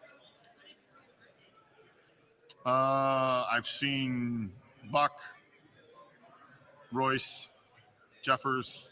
I didn't see Pablo. I'll see Pablo probably in the next month because Pablo was out of the country. I'm trying to think of who else I saw. And then Joe, I was going to go see Joe, but he had a baby. So I didn't go. Yeah. Like the day I was going to go see Joe, he was like, Claire's due tomorrow. I was like, yeah, I don't think I'm going to. So, but I have talked to him numerous times. So, it's one of those things that like, this is surprising, but baseball players have lives outside of like what goes on, and they had other things going on. So wanted to be respectful of that. All right, sweet. Yeah. Go ahead, Fletch. I'll go for it. Perry was saying today you guys completed your coaching staff. What could you say about your first staff? I'm very excited. You know, we definitely, it took a while, obviously, try to check every box. You know, personalities, relationships with players, relating to players on their level was something important. And also just for me, obviously being a first-time manager, surrounding myself with good baseball people that are loyal, that are hardworking, that are committed to getting the players better. That was really important to me. And with the staff that, you know, we've hired, we feel like we've checked every box, and I couldn't be more excited going into my first season. How about with Brady Anderson in particular? He obviously had a good career, his work has been individually, but hasn't really been hitting coach. What convinced you that he's ready for this? Yeah, I actually talked to Brady a lot, and we talked. I know our front office talked to Brady a lot. We discussed some things, and we were very excited with what he had to say. Just being around him a little bit now, just his personality, we feel like how his ability to relate to players on that level. I know he did some stuff with the Orioles and that he talked about. So, you know, moving forward, I feel like he's definitely going to be good. And like I told him, I said, hey, the reason why I hired you, I think you're going to be the best. And I truly believe that just after talking to him. And I talked to him, I feel like he's the one guy I talk to pretty much every day. We talk about things. He's easy to talk to, and, you know, we have a good time. How about on the pitching side? Obviously, Raymond better than Mike Maddox. How helpful is that? Yeah, that's going to be huge. Obviously, with my background being a catcher, that was one of the most important ones for me. And having the experience that Mike has next to me, whether it's helping me run the bullpen, you know, helping with these young players, these young pitchers that we feel very excited about having Mike give his expertise to these guys. We feel like they're going to improve every single day, and that's important for us. What have you thought of the moves so far? I guess the two big ones are Rodriguez and Manoah. Yeah, very excited. Talked to both of them. They're both ready. They're both excited for the opportunity. Obviously, playing against, you know, Manoah. I haven't seen Rodriguez playing against Manoah. Watching him compete, his mentality out there on the field is definitely what I like. Especially if I was a catcher, I would love that, having that on the mound. So he's exciting, and obviously Rodriguez. Everybody knows the talent that he has. Obviously dealt with some injuries, but talking to him, he's excited. He's in a good spot, and he's ready to go compete. So is your report about your former teammate Anthony Rendon maybe retiring and not playing next year? Have you talked to him much? How's he doing? Yeah, I don't know. Obviously, I've seen the stories out there. That's, you know, until the higher ups tell me otherwise, you know, I'm going to be expecting him at spring training until told otherwise. But yes, I have talked to Anthony. Obviously, we have a personal relationship, being teammates in Washington, winning the World Series together. So we have a relationship on a personal level, talk about family and all that type of stuff. How about Mike Trout? Talk about him now. He's doing health-wise, knee and everything like that. Yeah, Mike's healthy. He's excited. Said he's ready to go. So obviously, a healthy Mike Trout is a good thing for us, right? So he sounds excited. I know he's enjoying time with the family and stuff, but definitely spoken to Mike. Coach, we didn't ask you about yet the next guest. You know him pretty well, and what do you think he can bring to like help the Logan? Yeah, I think me being around Stas, you know, for the 2 years that I played here, was definitely very helpful into, you know, having him come here with us. His knowledge that he has, and it's more of his, I call it an obsession he has with receiving, with catching, all the drills that he does. I mean, this guy never stops trying to learn. And I think having a young catcher in Logan is definitely going to help, having Stassi around. I think that's one of our biggest focuses. Obviously, both being catchers, you know, his role. I'm excited to see what Stassi can do at Logan. And I know Stas, I've been talking to him too this offseason, and he's got all these plans and ideas that he wants to do with Logan, and I couldn't be more excited. He's ready. Yeah, where does Logan need to improve? What are some of the things you kind of maybe want to try to work on with Logan? Yeah, Logan's a special player. You know, obviously he's a young player. He's still learning, just like all of us when we were younger. You'll never stop learning, and I'm just excited for Logan to keep trying to get better. You know, the guy is one of the hardest workers that I've been around. He wants to be better. He's determined to be better, And like I said, bringing Stassi aboard and watching what he can do with Logan, I'm really excited to see where Logan's going to go this year. You obviously have, like you mentioned, a unique relationship with Rendo, playing days, friendship. How complicated is that to navigate when you're in a position now like you are, and how does it influence kind of the conversation you have with him now? Do you think you have a better sense of the person maybe than recently? Yeah, I think just talking with Anthony on a personal level, obviously, my relationship with him on that level is special just because we were together for, I saw his first game in the big leagues. He saw my last game as a player in the big leagues. So it's a special relationship. And, we talk, when we talk, it's more about family. How's his kids doing? He actually came, we were in Texas watching my son play baseball. He came in, 1 year, watched my kids play. So we have that personal relationship, and, he understands business is business, it's baseball. Baseball is baseball. But at the end of the day, our relationship is special. And, I'm definitely, keep in touch with him personally. How do you feel about your bullpen and how important is kind of the health of guys like Joyce and Stevenson? Yeah, obviously health is key for any position, right? We're looking at some options going forward, and we definitely like some guys that we have right now going forward, and we're excited with what we have right now, but we're always looking for ways to get better. I know Perry is always looking for ways to get better, and until the roster's set, I know Perry's going to keep trying to look for ways to improve our ball club, and that's what I respect about Perry, and I love it. He's always looking for ways to get better. How confident are you that there could be some significant additions? I think you're always confident, right? Until you're not, I think you're always confident. And like I said, talking to Perry, I get the luxury of talking to him every day now, pretty much in the off season. He's always bouncing ideas off of me, talking to Pratt, David Haynes, those guys. They're always looking for ways to improve the ball club, whether it's pitching, whether it's offense, whether it's defense. We're always looking to improve. And it's been exciting, the talks that we've had so far. So we'll see where it goes. When it comes to spring training, who's going to kind of plan out all the whole kind of thing? Is it going to be your bench coach and Gibby, or who kind of going to plan out all the different drills and workouts and everything? Yeah, I think everybody will have their input. Obviously, we have, catching guys, infield guys, outfield guys. So once we get, a little closer, we'll bring everybody together to create, a plan, how we want to attack spring training, who's going to be running spring training, who's going to be coordinating spring training. But right now, I think, we've had some ideas. We've been bouncing some ideas off, and, I have some thoughts of what I want to do, but I also, it's important to get the other coaches' feedback also and their thoughts about, what they want to do, what they think we need to do to help us prepare for the season.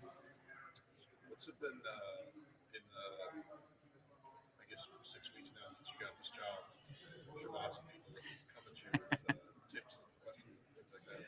Has there been any conversations that you've had since then that have really connected with something? No, I think the past relationships that I've had with a lot of players that are married. I was talking to Stammen here a little while ago. We played together in Washington, and we were just talking about how cool it is to play, Stam, Vody, guys like that who were my teammates and are now managers. We thought it was pretty cool. And, I got to play with Kotze, who's the manager with the A's, and I have a special relationship with him. So getting tips, I'm always open to try to get better. It's, it's kind of a fraternity of managers, fraternity. You have relationships with these guys from playing days, from guys that have coached you before and stuff. So definitely always open to having conversations to try to get better.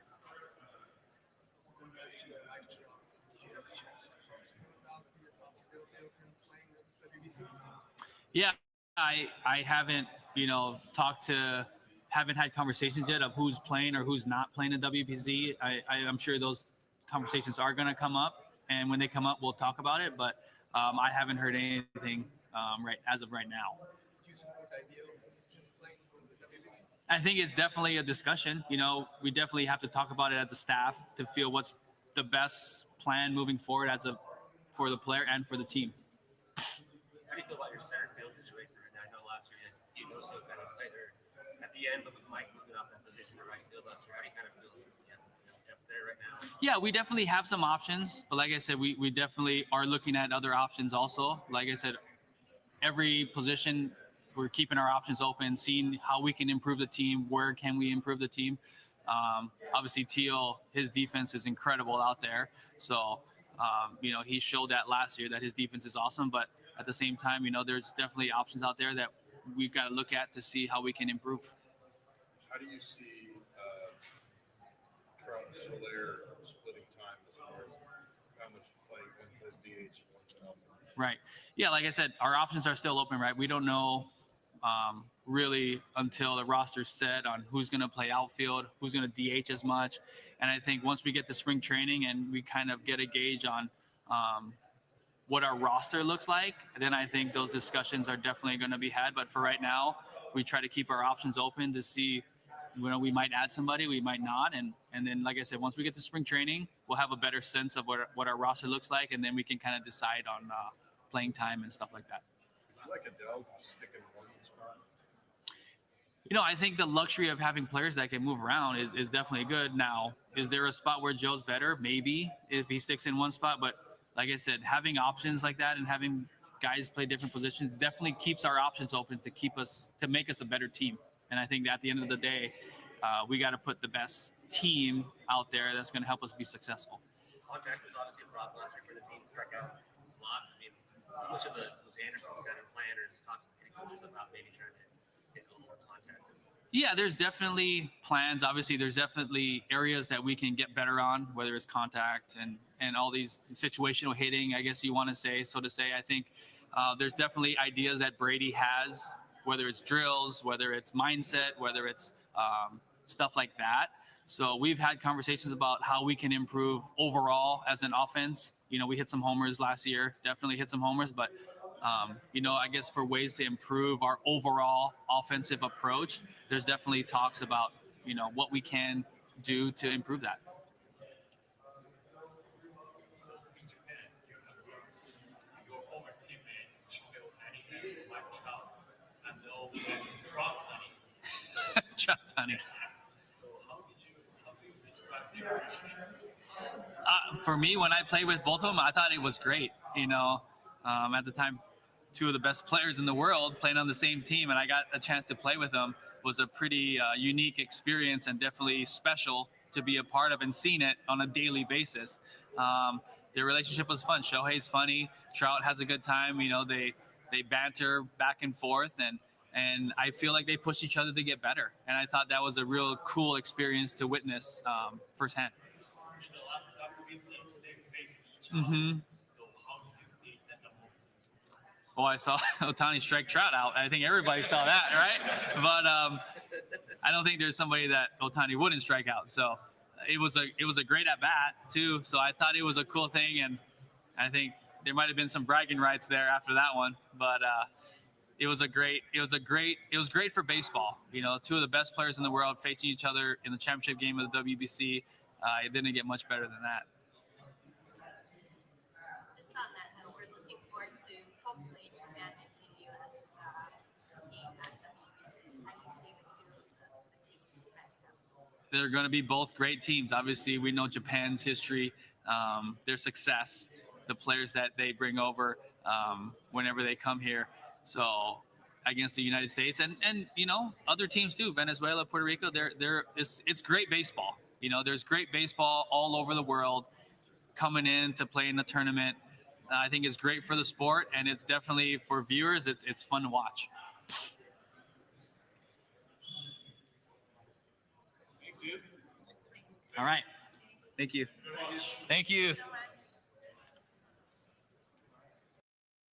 We've had some time to kind of look back that maybe you didn't have during the season. What do you kind of take away from 2025, just team-wise and as your first year managing? Yeah, team-wise, obviously it starts with the record and obviously not happy about where we are, wins and losses. But I think, certainly happy when we talked beginning of the season and talked about the importance of our young core, getting in the big leagues and developing. Really happy about the progress that they've made. we had a bunch of young guys come up and play well. You see, I think all the time, these young guys come up and struggle, and feel really good about our guys coming up and feeling comfortable and producing right away. And so we'll be looking for those guys to take the next step forward. But yeah, I think like that's the biggest takeaway that we, set out to kind of move this group forward through the year in a positive way, and we're able to do that. It might be too early to even ask this because Chris is still assembling the team, but how much better can you be in 2026? Yeah, I think significantly better. I mean, that's the plan. A lot of that is going to be dependent on our ability to move this young group to the next level and to take steps forward, which is something that is really hard to do. You guys come up and you're able to get some success early. The league knows you, and you have to adjust to another plan. So, we're excited about, supporting these guys to do that, though, and certainly going to be, kind of an important piece of it.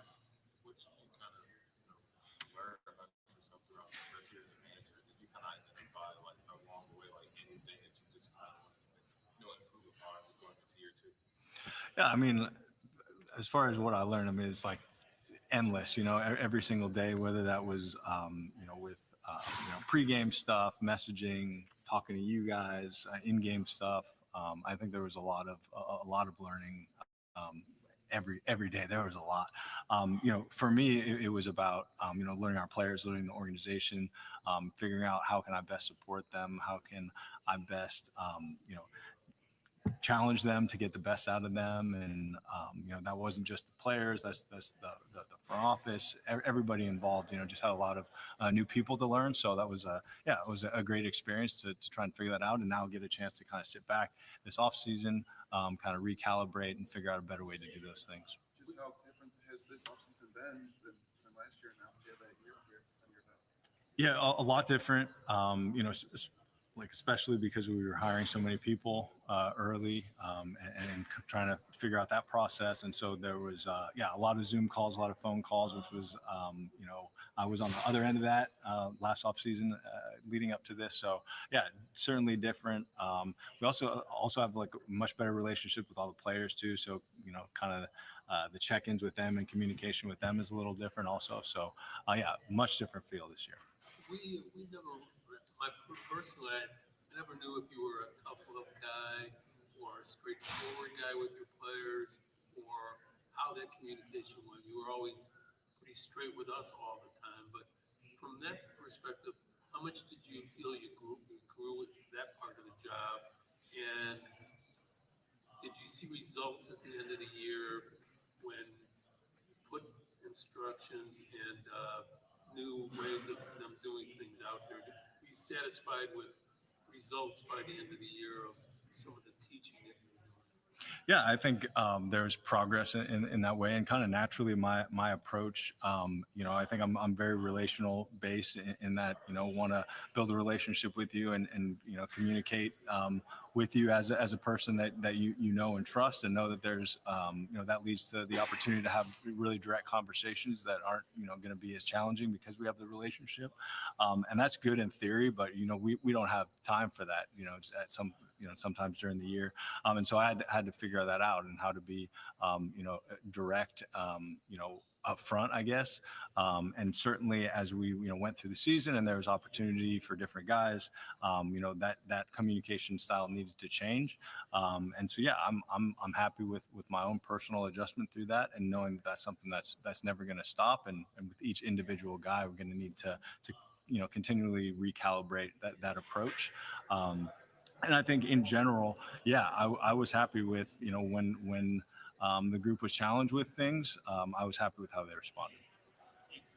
Coaching staff's not finalized yet, but you talked about going through that process. Just what were you kind of looking for? What were the goals you wanted to do as far as like adding attributes to your staff? And what do you feel like, positive about close to being finalized? Yeah, not every coach is perfect, right? And everyone's going to have their different skill sets. And so you can draw up the exact, version of a coach that you want, but that you're just, probably not gonna find that person. And so as we were evaluating and kind of the two big areas that, each of the guys that we have hired so far have hit are one, their ability to communicate and build relationships with players. I think that's probably the most important thing. You can be the smartest dude in the world if you can't build that connection with players and get them to buy into what you're saying. It really doesn't matter. So that's a big one. And you look at Zach Bove and Derek Shaman, like those guys are very good at connecting with players. And then the second piece is just the competency and being able to, use information to find adjustments to make with players and being able to execute that. And certainly really excited about our coaches being able to do those things as well. Chris mentioned at the team meetings that Walker's going to be taking over catching a lot more. Does that necessitate, other coaches and competencies to help out, some of the traditional pitch responsibilities? Really focus on Kyle and those guys. Yeah, that might show up in some of our, executing some things in game. Walker was always free to kind of move around and get a player ready or go get on the bullpen phone, and he might be, busy, with the catching stuff. And not being able to do that kind of stuff. But mainly, I think he functions the same. This guy's got a massive capacity for work. So adding the catchers to his plate is not going to, take him away from other things. There just might be some logistical things in game that he look a little different for him. You had quite an experience last year working with Kyle and Edgar, and then before he came out, so you have those guys again. How do you kind of approach it with having almost two starting catchers? And are any of the guys working in other stuff during the offseason, trying out other areas? Yeah, no other positions. And then, similar to this year towards the end, we'll find spots knowing that, Kyle and Edgar are probably going to get the bulk of the at-bats there, but being creative and what it looks like. There's the DH spot. The position is so demanding, you're not going to have Kyle Teal catching 140 games. So there's still going to be plenty of opportunity. And, once we get to the finish line, the off season, spring training, and we'll be able to better answer kind of how it's all going to fit together.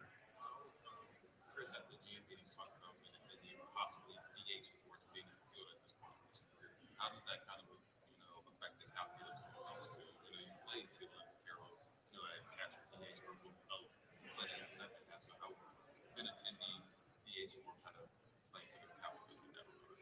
Yeah, it's a puzzle that we're going to have to figure out, and that's the case every year, and just trying to make sure that guys are getting the exposure to the game that they need. But, the biggest thing is, what's your best lineup that day that can help you win this game. And so, we'll take that into consideration every day, knowing that, it might not be perfect from one day to the next. But, overall, especially because we were able to execute it this past year, we feel confident that we can find guys at bats and figure out how to mix that correctly. Personally, how important is it for you to have with all due respect of you, when you have a professional first baseman that knows how to play the position? It seemed, by my casual look at it, that it was lacking the defensive part many times during the year. How essential do you think that is for you this year? Well, we value defense for all of our players, and certainly, think that they're capable of continuing to improve, and that's something that we want to pour into defensively. There's going to be positions on every team in which there is some turnover and some mixing and matching. That was one of our spots last year where you saw Vargas over there, Sosa, Elko came up, and yes, we would like to have somebody that is a mainstay there, that is a good offensive player and a good defensive player.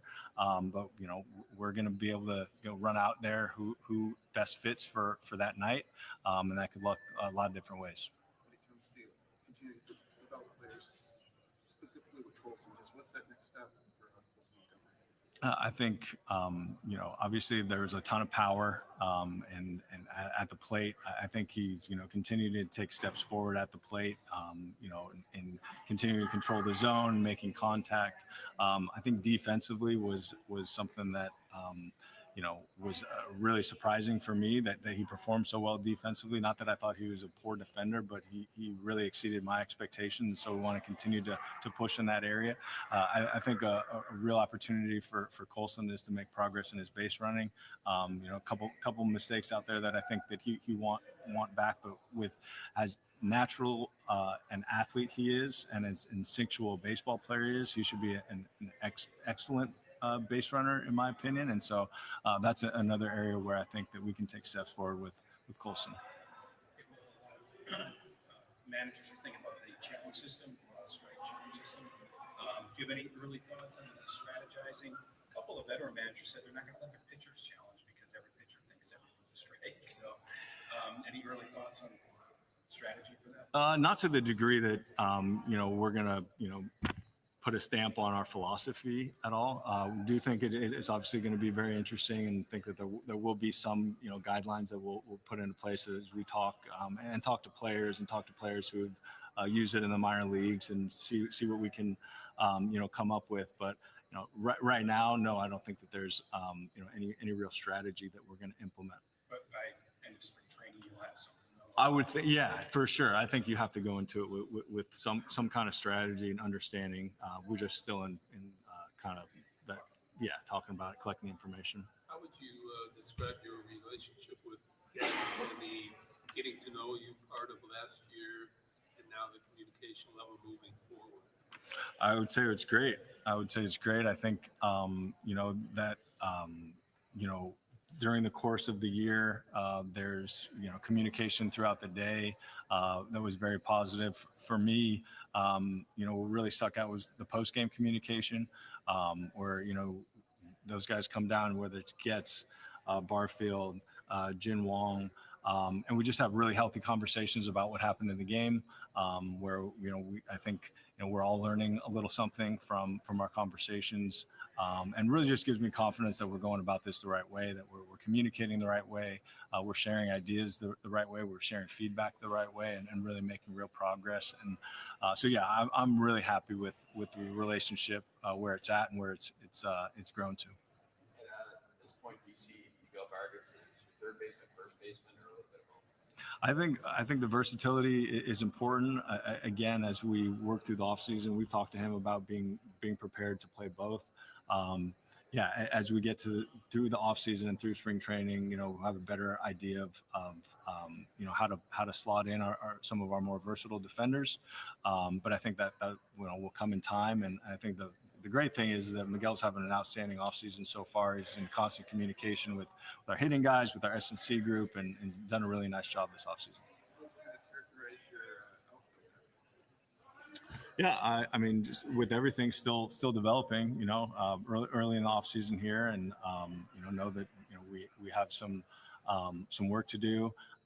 Bringing Derek Hill back is great. Obviously, picking up Louis' option. We have Ben Attendee in the mix. Obviously, we've lost Talkman for the time being, but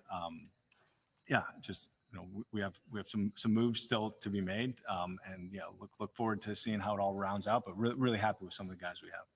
As it stands with the outfield, if opening day were tomorrow, Brooks Baldwin looks like he'd be a prominent part. But as the depth chart fills in, do you see him as somebody who can handle regular outfield duties, or is it a matter of see who comes into the roster and then he'll plug in whatever gaps necessary?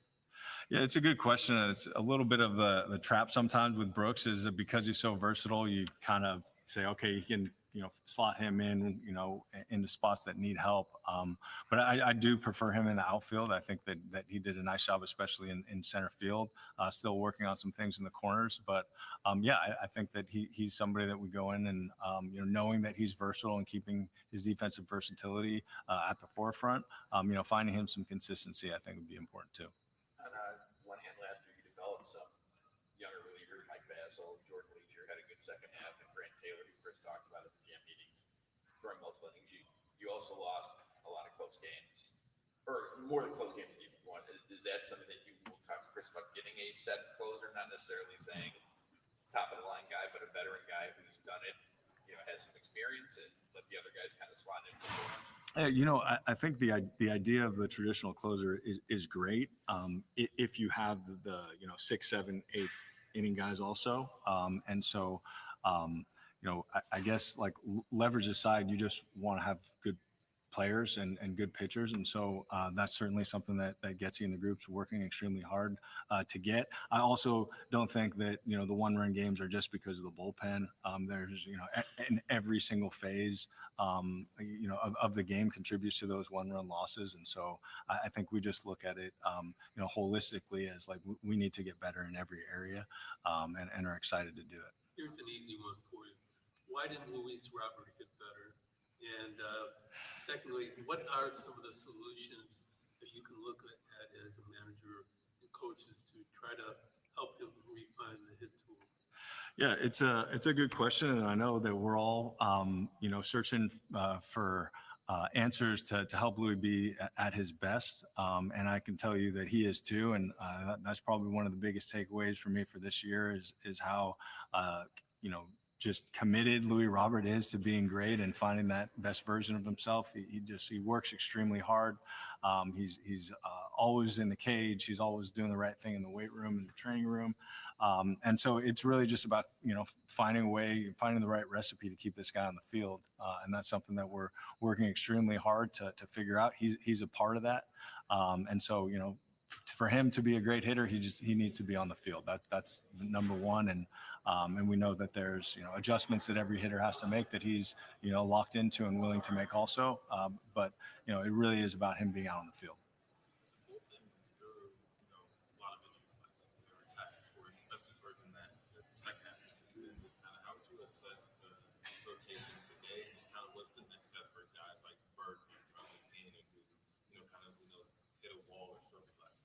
Yeah, well, we're going to have to, have these guys take a step forward. And I think you look at, our arms, specifically like our potential starting rotation. I mean, I feel like we have a number of guys who could fill that starting role, but we need guys to take steps forward, right? We need guys to take advantage of the opportunity and continue to progress and grab some of those spots. So that's what we're looking forward to is, this winter, this spring, really having an open competition for our starting position, our starting roles, and challenging these guys to come take it.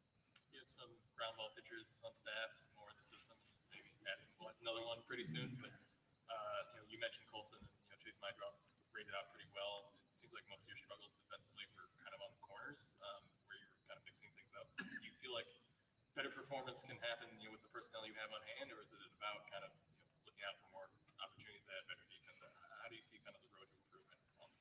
I think in every way.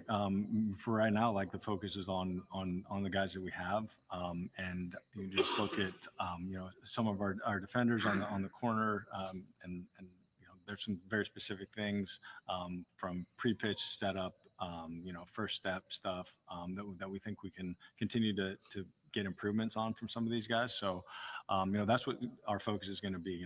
Everything that we can do to help the group that we have continue to get better is what we're going to do. Well, there was a ton of turnover in the managerial ranks this winter. As someone who just recently went through the process of interviewing, what do you think makes a good managerial candidate in the modern game, in today's game? Yeah, I think number one, the first thing that sticks out is that there's just a lot of different types of people that you need to communicate with, where, maybe, 30 years ago, it just wasn't the case with the, performance and medical groups and the R&D, presence. There's just, a lot of bodies and a lot of people you have to communicate with. I think, really it's just, your messaging to the group and being, able to connect with the group. I know some of those guys that got hired this offseason, that's what they do really, really well is communicate with people. And I think, if you can communicate with your players well and set up a good environment, you got a chance. You said, I think late end of the season that throughout the year, you just kind of tried to simplify the message more and more as you being involved towards. How did that apply to this offseason with talking to players, saying what you wanted from them over the winter? Yeah, we got more simple. I think, that was one of the things I learned. I thought that, the messaging was simple. And I think I realized, probably midway through the year that there was another layer of simplicity. And so as we've gone into the offseason and identifying things that we want our guys to get better on, we've kept it really, really simple. So yeah, we're gonna lean into the simplicity of it all. Can you give an example or two? Yeah, for defenders, for example, there's obviously like a long list of attributes and things that you need to be able to do to execute plays. For some of our guys, for most of our guys, but for some of our guys, it's pre-pitch setup. Just things that we weren't able to get to and make in-season improvements are things that we're talking about this offseason, where it's not after the ball is hit and your footwork to corral a ground ball, and that's not our focus. The focus is the pre-pitch and making sure that's dialed in first before we move on to other things. You mentioned Jonathan Cannon. Do you see him still as a starter? Do you see him as very better suited as a reliever? Yeah, no, starter. I think absolutely. We're challenging him to come in and earn a starting job right out of the gate. I think that's how we view him. He knows he's got work to do, and we're going to support him in doing those things. But definitely confident that he could be a starting pitcher for us. You mentioned open competition for starting rotation spots. How much does that factor in some of the prospects that haven't debuted yet, or is that coming potentially later in the season? Yeah, I think go into spring training, open-minded, knowing that we want to get off to a good start, and that the best thing for us to do that is going to be taking the best group with us, but knowing that these guys making an impact can happen later on in the season also. So we're going to be open about the fact that there's opportunity to win a job, but that doesn't mean necessarily that you're on the opening day roster, but you're going to have a chance to impact us.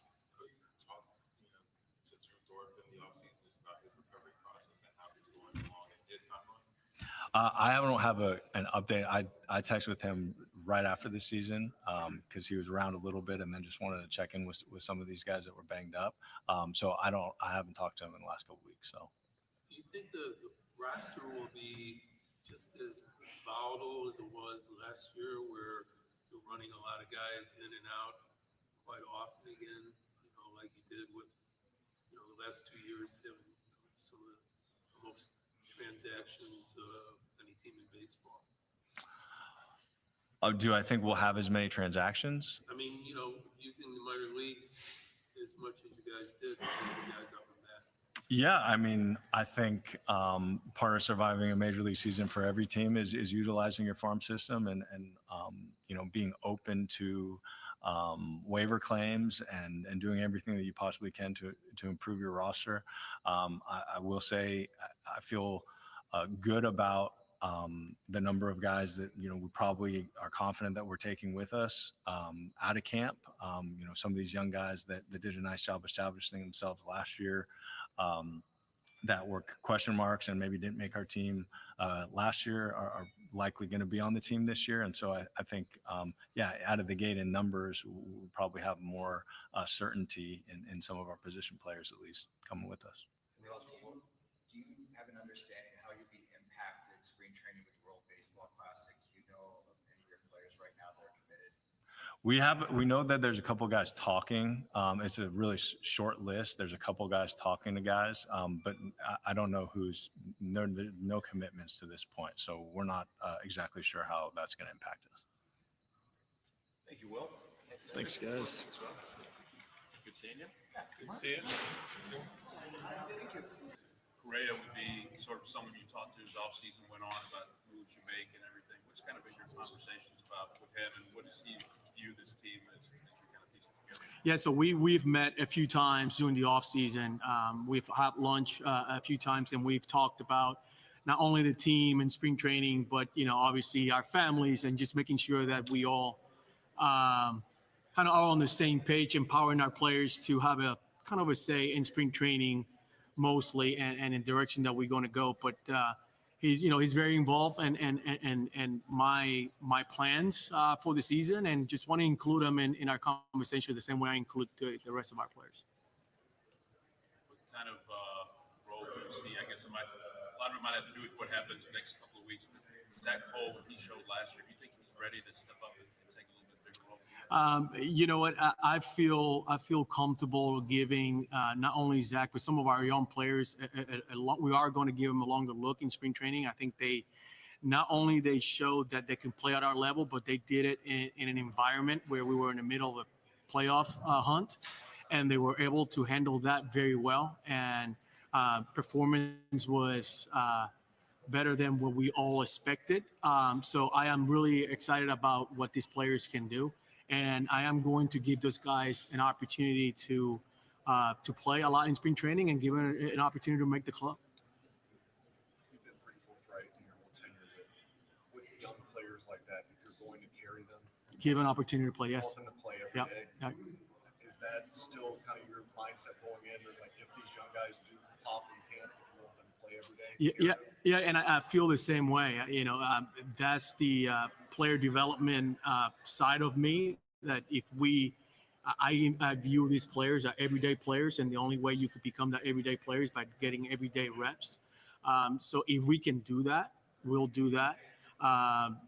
It's early in the off season where we're working through all these things, but I do envision some of these players to taking over some of those everyday roles in the near future. Yeah.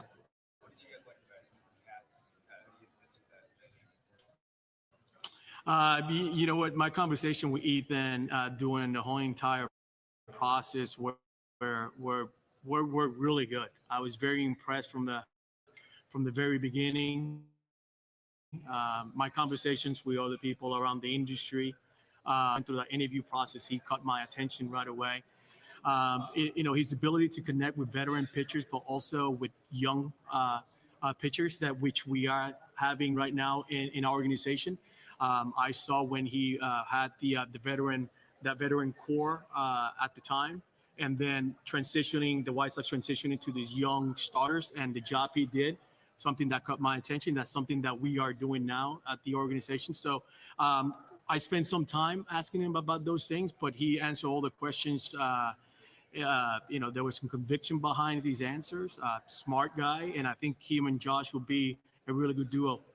Let's do the same setup with Ethan be in the bullpen and Josh in the dugout, or both of them be in the dugout? No, Ethan will be in the bullpen. Josh will be in the dugout.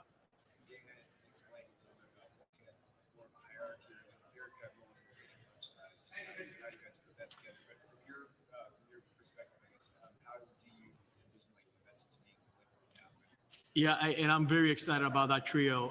Obviously, Victor Rodriguez will, you know, he'll lead the pack. Right? He's the main hitting coach. Victor Rodriguez is someone who I've known for a very long time. The work he's done with veteran players and young players, both with the Guardians in San Diego, he's a winner. He's a proven winner. It's someone who I'm very excited to lead our hitting department. Anthony Iapozi, you know, I also know him for a long time, my years with the Miami Marlins, and I'm excited because he's a really good glue with Victor, and having Dan Hennigan as a hitting coordinator. He's going to be our hitting director. He's the one, Dan is going to be more focused on the game planning, the strategy. He's the biomechanic, I like to call him. Like, he really knows how that swing mechanics work. So having all those three guys working together is important. My job is to, when I sat with them, this is how I want this department to be run. This is who I'm going to go to when I need X, and when I need this, this is who I'm going to go to. So I've been spending some time with them the last couple of weeks, making sure that the specific things that I want done in that area, they get done. How vital is healthy Albernaz to your team next year? He swung the bat so well when he came back for the knee injury. It seemed like he was carrying you at some point. Yeah. For a full season, what would be the impact? Yeah, and I think that's going to be one of our goals this season, how we keep Yordan Alvarez healthy. Obviously, you know, the DH it's something that I'm going to focus and really try to get him to spend most of his season there. We do have some depth in our organization, in our team, we can move some guys around, but keeping Yordan healthy, I think DHing will be a good spot for him. Obviously, he can also play some left, but keeping Yordan in our lineup for a long number of games is crucial to our lineup. If your intention to keep Jordan at DH primarily, what does that mean for left field? Is that, I guess, how does Altuve fit into that? He played so many different positions last year. Just how do you view left field and how do you view Altuve? We're having those conversations right now because I think Altuve, showed that he could play some left. But also, one of my goals is to keep Altuve in the lineup, and how I'll keep Altuve healthy to play, a big amount of games. So right now, if you ask me specific or how our opening day lineup will look like, I can't tell you that. But we're working towards that. But health for me is my main focus. I think we're going to go into spring training. You guys will see a different setup, and we're going to do some things differently where we keep our guys be more efficient process, try to be more specific, get your work in, and trying to get them off their feet so they can rest and recover. Because health is going to be my main focus once we get down to West Palm. I think Dana said you spent time or talked to Bryce Matthews lately. What's he doing, or what's his off-season process? Yeah, we actually spent Friday and Saturday with Bryce. He came in and we did a nice clinic in Austin for some of our fans and some of my friends up there. So he drove up and we spent some time and we just we talked about next season and my expectations and I highlighted how impressed I was with what he did this year at the major league level. I think second base. He played an above average defense, and the bat we're excited about. He's dynamic. He can run, hit for power. But I see him as being someone that can take over at some point and be one of those pieces that can help us win games for many years. It'd be hard for him to get everyday bats, so considering the depth you have on your infield. He's going to go to spring training. I'm going to give him some at bats early, and we're going to let his play answer some of those questions. But I am excited about him and a lot of our younger players. At the MLB meetings, Dana said that Cam's going to have to come to spring training and basically have to win a spot again, I guess. How do you think he'll take that challenge, and kind of what did you see from him in the second half that maybe he wanted to go into this offseason? You know what? I think Cam had a really good first season at the major league level. He came out swinging the bat really well. He, finalist for Gold Glove, so we know where we at defensively. There's just some adjustment that he needs to be made.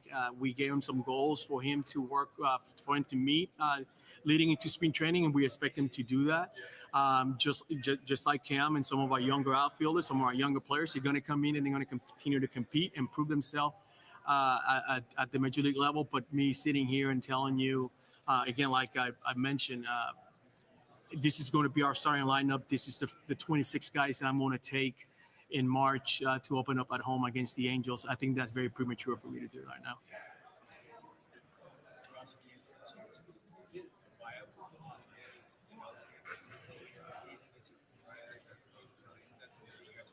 Yeah. I am considering that. Obviously, we know that that's his prime. He's played that position for a long period of time. So yes, he will play. Some second base. But again, I want to have conversation with Altuve. I want Altuve to be 100% entering spring training, and he's getting there. And once we get there, I'll sit down with Altuve like I do every offseason, and we discuss how we're going to move forward. Obviously, you have to feel pretty good about the back end of your bullpen. Yeah. Where you and Hader, but how do you feel about some of those guys last year that stepped up for you, and kind of how do you feel about the state and the depth here? Yeah, King and Oker, right? Lefties both had a ton of success against right-hander pitching. We had guys like De Los Santos and Ord who did a nice job there in the 5th, 6th inning. And let's not forget about the Blue Balls and all those young kids that came up and gave us some big innings, being a bridge to the back end of our bullpen. So I feel really good. My conversation with Dana, we're always looking for ways to improve our bullpen. And I mentioned this, and I continue to mention this. I'm always looking for ways to take that fourth out of Abreu's hands early in the season and Hader. Trying to keep those guys healthy. That's going to be a focus early on in the season for me. So getting some of those guys that can that can do it, and I can build trust for me to give them the ball. That's something that we're in conversations with some of these guys. Understanding it's December, but given Hader's injury to end the season, would you be more reticent to go to him for more than 3 outs? That's what I just said. Yeah, that's what I just said. I think at some point in the season, that's something that if the situation calls for, he's done it. But going into April, May, June, right? So early in the year is something that I really would like to stay away from both him and Abreu. So just to keep those guys healthy. So looking at some of these young pitchers early in the season and giving them a good look in spring training. So who can pitch in those leverage spot will be something that I'm going to be focused on. Hey guys, let's switch over to Spanish now. Saludos, ¿cómo están, muchachos? Muy bien, gracias.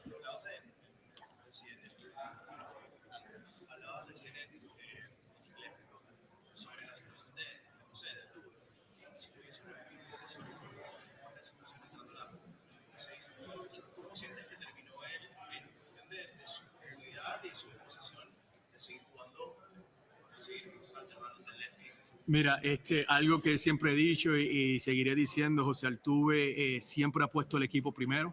José Altuve él está más preocupado por los muchachos a su alrededor que por él mismo muchas veces. Las últimas 2 semanas de la temporada, pues José pues estuvo jugando con una lesión en el pie y él poniendo su corazón al frente, poniendo el equipo primero al frente. So, ahora mismito, Altuve, el enfoque de él es tratando de fortalecer su pierna y eso pues ha tomado un poquito más de tiempo de lo que esperábamos, pero estamos esperando que para sprint training él esté 100%.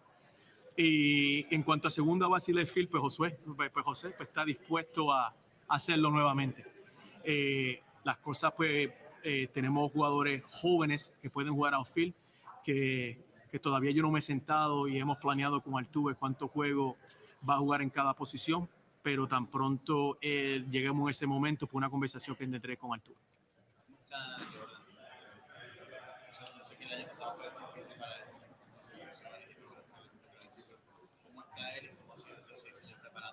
Sí, pues mira, y ahora mismo pues Jordan ha tenido una off-season pues normal, regular. Se ha recuperado muy bien. Está haciendo su entrenamiento normal, como una temporada muerta como ha tenido en años anteriores, y está en una buena posición. Algo que es súper importante para nosotros como organización es tener a Jordan Álvarez saludable. Eso es lo que me mantiene a mí muchas veces pues despierto por las noches, es cómo podemos proteger a uno de los mejores bateadores ofensivos que hay en las Grandes Ligas. Yo tener la oportunidad de crear una manera de cómo mantener todos esos jugadores en el line-up a la misma vez, pues me crea a mí un poquito de flexibilidad, ya que ellos pueden jugar tantas posiciones, Paredes, Altuve. Va a ser algo que me voy a enfocar bien duro en las próximas par de semanas, crear cómo puedo crear ese núcleo que todos estén en el line-up a la misma vez. Buena pregunta, sí, pues muy bien. Acabo de hablar con él antes que bajara y está muy bien.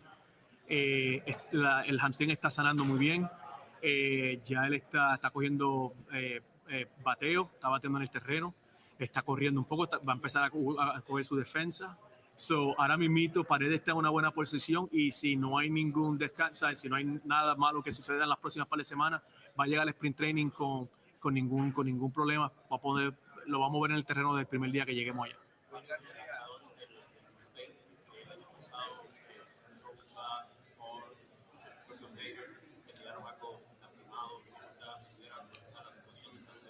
Sí, mira, hasta ahora mismito no hemos tenido ningún problema con ninguno de ellos. Su recuperación va muy bien. Todos están en el plan, no ha habido ningún hiccup, como dicen. Mencionaste a Susa que el año pasado hizo una excelente labor, Brian King, Hader. La salud de esos muchachos es mi prioridad. Estamos buscando también cómo añadir brazos ahora en las reuniones aquí para proteger esos lanzadores que ya tenemos en el roster.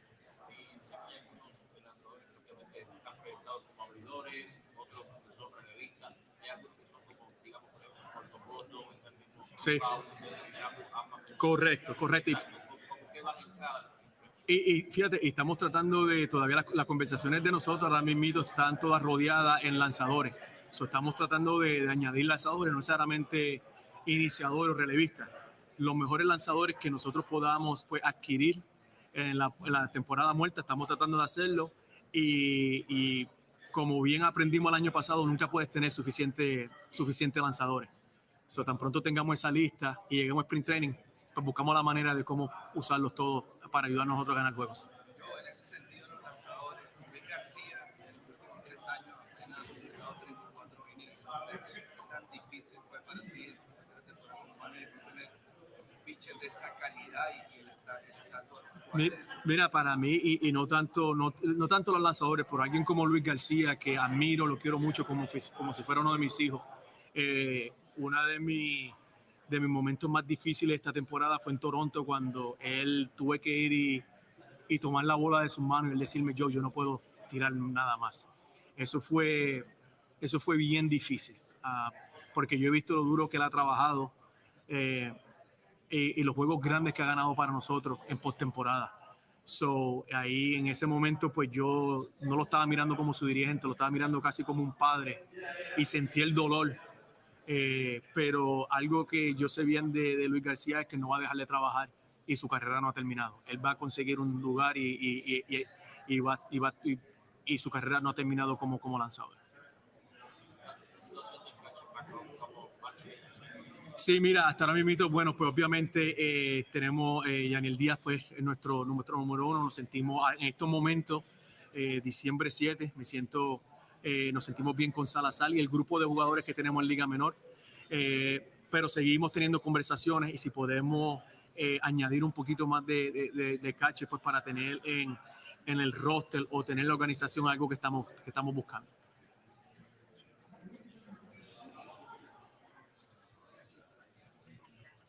All right, guys, thank you. Yeah. Yeah. Sí, gracias a ustedes. Fíjate. Sí, gracias. Sí, cómo no. Sí. Gracias. Sí, sí, cómo no. Gracias.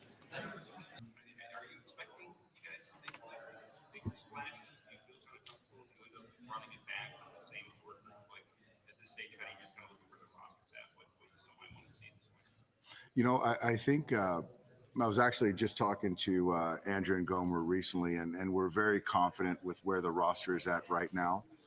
On the pitching side, the positional player side, obviously there's opportunities and potential opportunities to upgrade the roster, and we're always kind of looking to do that. But there's really no big splash we feel needs to be made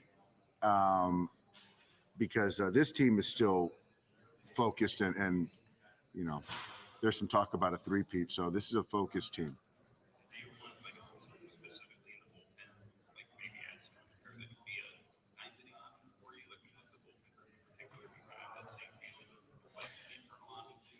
Yeah, I think if you're talking about a place of where we could improve, I still feel that last year was an outlier year for Tanner Scott. Not to say that he needs to be a dedicated closer, but I feel that he's going to be much improved next year. There are some things physically that he was dealing with, some that were talked about, some that weren't. But yeah, I think that getting a high leverage reliever is never a bad thing. What's that? I just think that there were just some things that he kept under wraps about his body, and I think that the transition to LA, and he just kind of thinks anything that could go wrong went wrong. I just feel he works his tail off. He's too talented, and his track record was nothing like last year. So I just think it was an outlier of a season. There was some stuff that he just honestly, Sonia, he never felt right all year. And there were moments where it looked right. He felt okay, but he just never felt comfortable. But he's never going to use that as an excuse, though. And to have a regular off season to kind of, prepare for 26, he's going to be on a mission next year.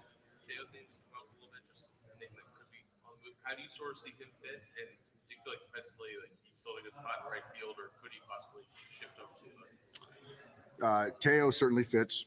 He's helped us win 2 championships. He's one of my favorites. Could he move to left? Potentially, but I will say, from my eye test, the last game in Colorado, the last time we were in Denver, from that point on, his right field defense was at least average. And so for me, that was sufficient with the bat potential. So we'll have conversation. But again, I do think that with the versatility potential and how we potentially shape this roster, there's some options. But right now, he's our right fielder.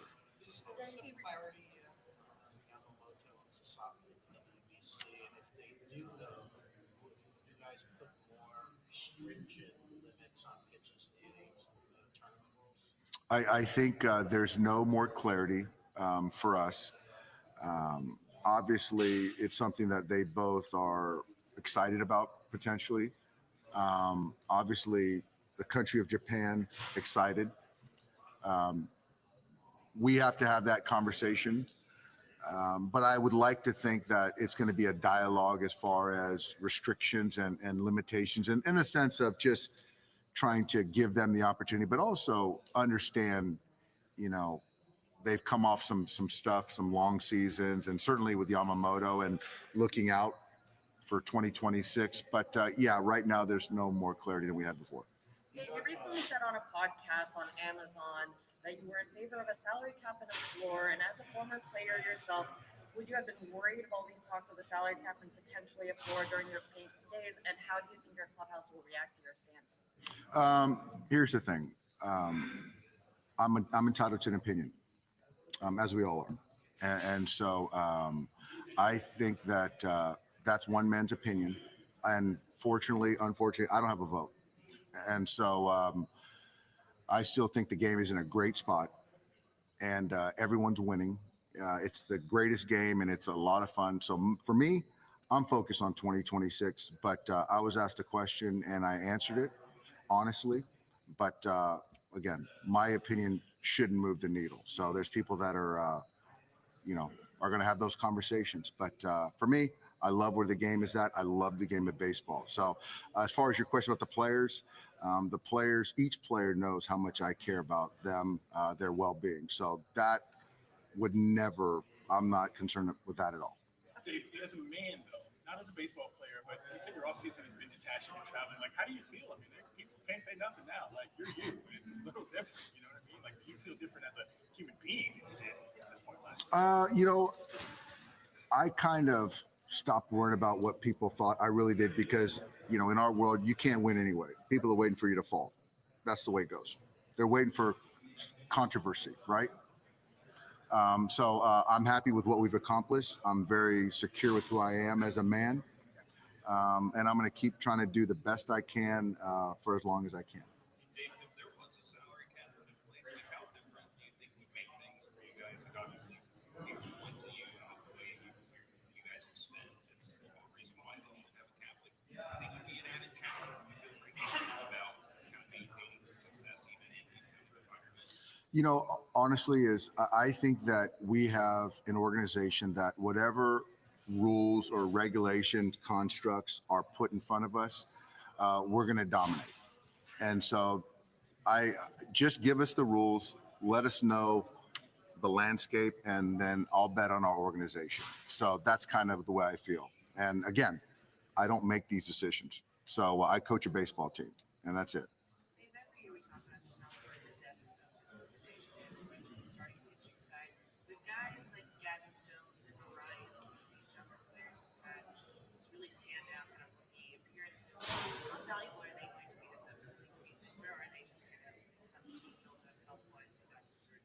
It's exciting. I think if it's easy to talk about the guys that we have sort of slotted in as far as starters, but guys like River, Gavin. 2 years ago, Gavin threw the most innings as a pitcher for us 2 years ago for a championship team. River is very talented. And so then you layer in on Robo and what he did for us, and Emmett Sheehan. So we got guys that are on the come, guys that have done it. So I just think, again, it just speaks to how well equipped we are for, not only this year, but, beyond. But I'm excited for River. I'm excited for Gavin because, to see your teammates celebrate and go through what we went through and not be able to participate, those are things that we're all betting on for that extra hunger to kind of make their impact in 2026.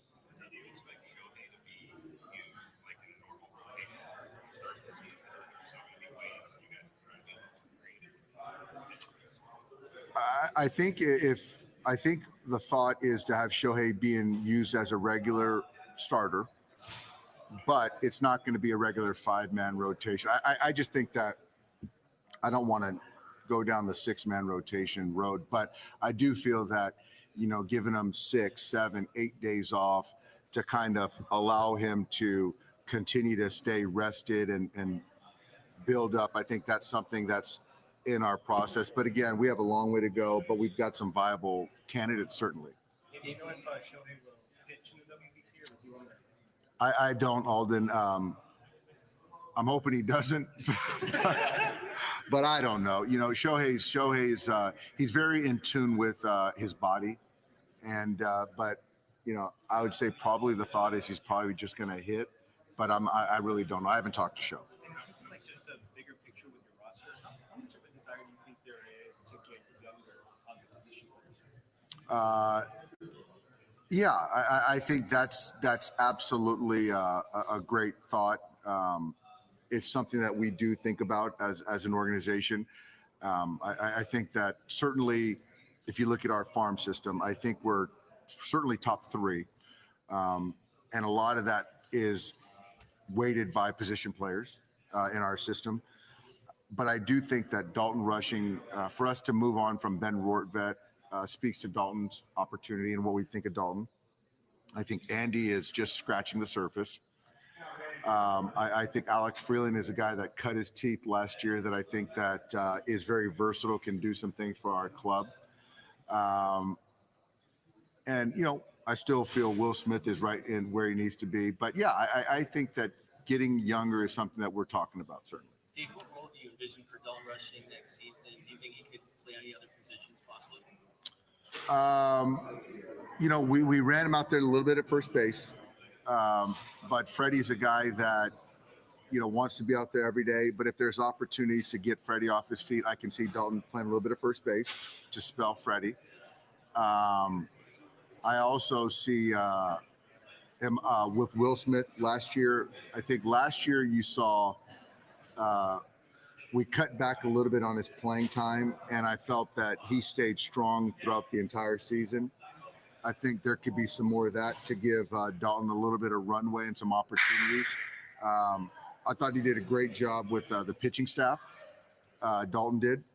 And I think that there's a lot more bat in there that he'll show in 2026.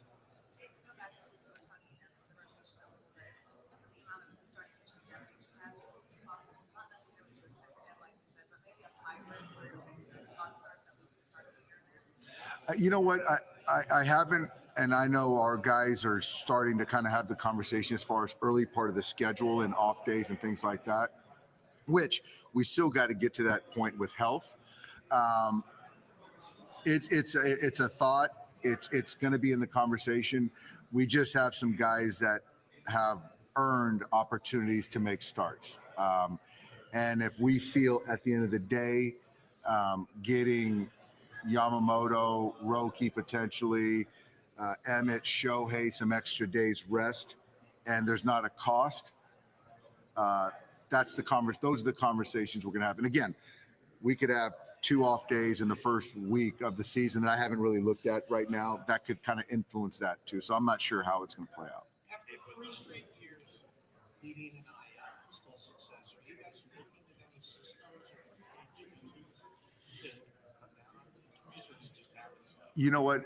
I think it's happenstance. I think that, there's part of that is also driven by not trying to redline players to make a 3-week stint or a 15-day stint on the IL to not be a 60-day. So I think that, yeah, there's a lot of IL days, but I think that we're very in tune with how to ultimately get the guys as fresh and as healthy as possible in October. I think we've done a very good job of that. How delicate of a dynamic is that, considering how important that event is over there versus obviously what they're coming off of what they did last week? It's very delicate, and I know I don't want to be dismissive of what it means to them representing their country. I know the organization doesn't, but I do think that the conversations need to be had, will be had, as far as what each individual is taking on in whatever role that they might be taking on, and what potential costs there might be. And I think that at that point in time, then whatever's going to happen is going to happen. But you can't debate the emotion, what a player might feel of this potential opportunity. Two more guys. Mookie Betts back to shortstop next year? Yeah, Mookie Betts back at short. He was right there in that Gold Glove race, and I think the only person that could have felt that he had that in him was Mookie this year. So really proud of Mookie, what he did at shortstop, and even the last play in the World Series, he worked on that play a lot to not make that ball go arm side. So on the run, field it, runner bearing down on you to then throw it on the run and throw a strike to Freddie. So that's something that just a little snippet of his growth. Do you think another year, like full year, that position sort of help the bat sort of just come back that he doesn't have to worry about shortstop quite as much? I think so. He certainly put a lot of time into shortstop and put in a lot of bandwidth, and it certainly worked because he was a lockdown shortstop for us. But he had a tough offensive year. He did. He's human, but it's easy to bet on a bounce back year for Mookie on the offensive side for sure. Thanks, guys. Thanks, Dave. Yeah. Thanks, guys. I'm not going to go across the pond.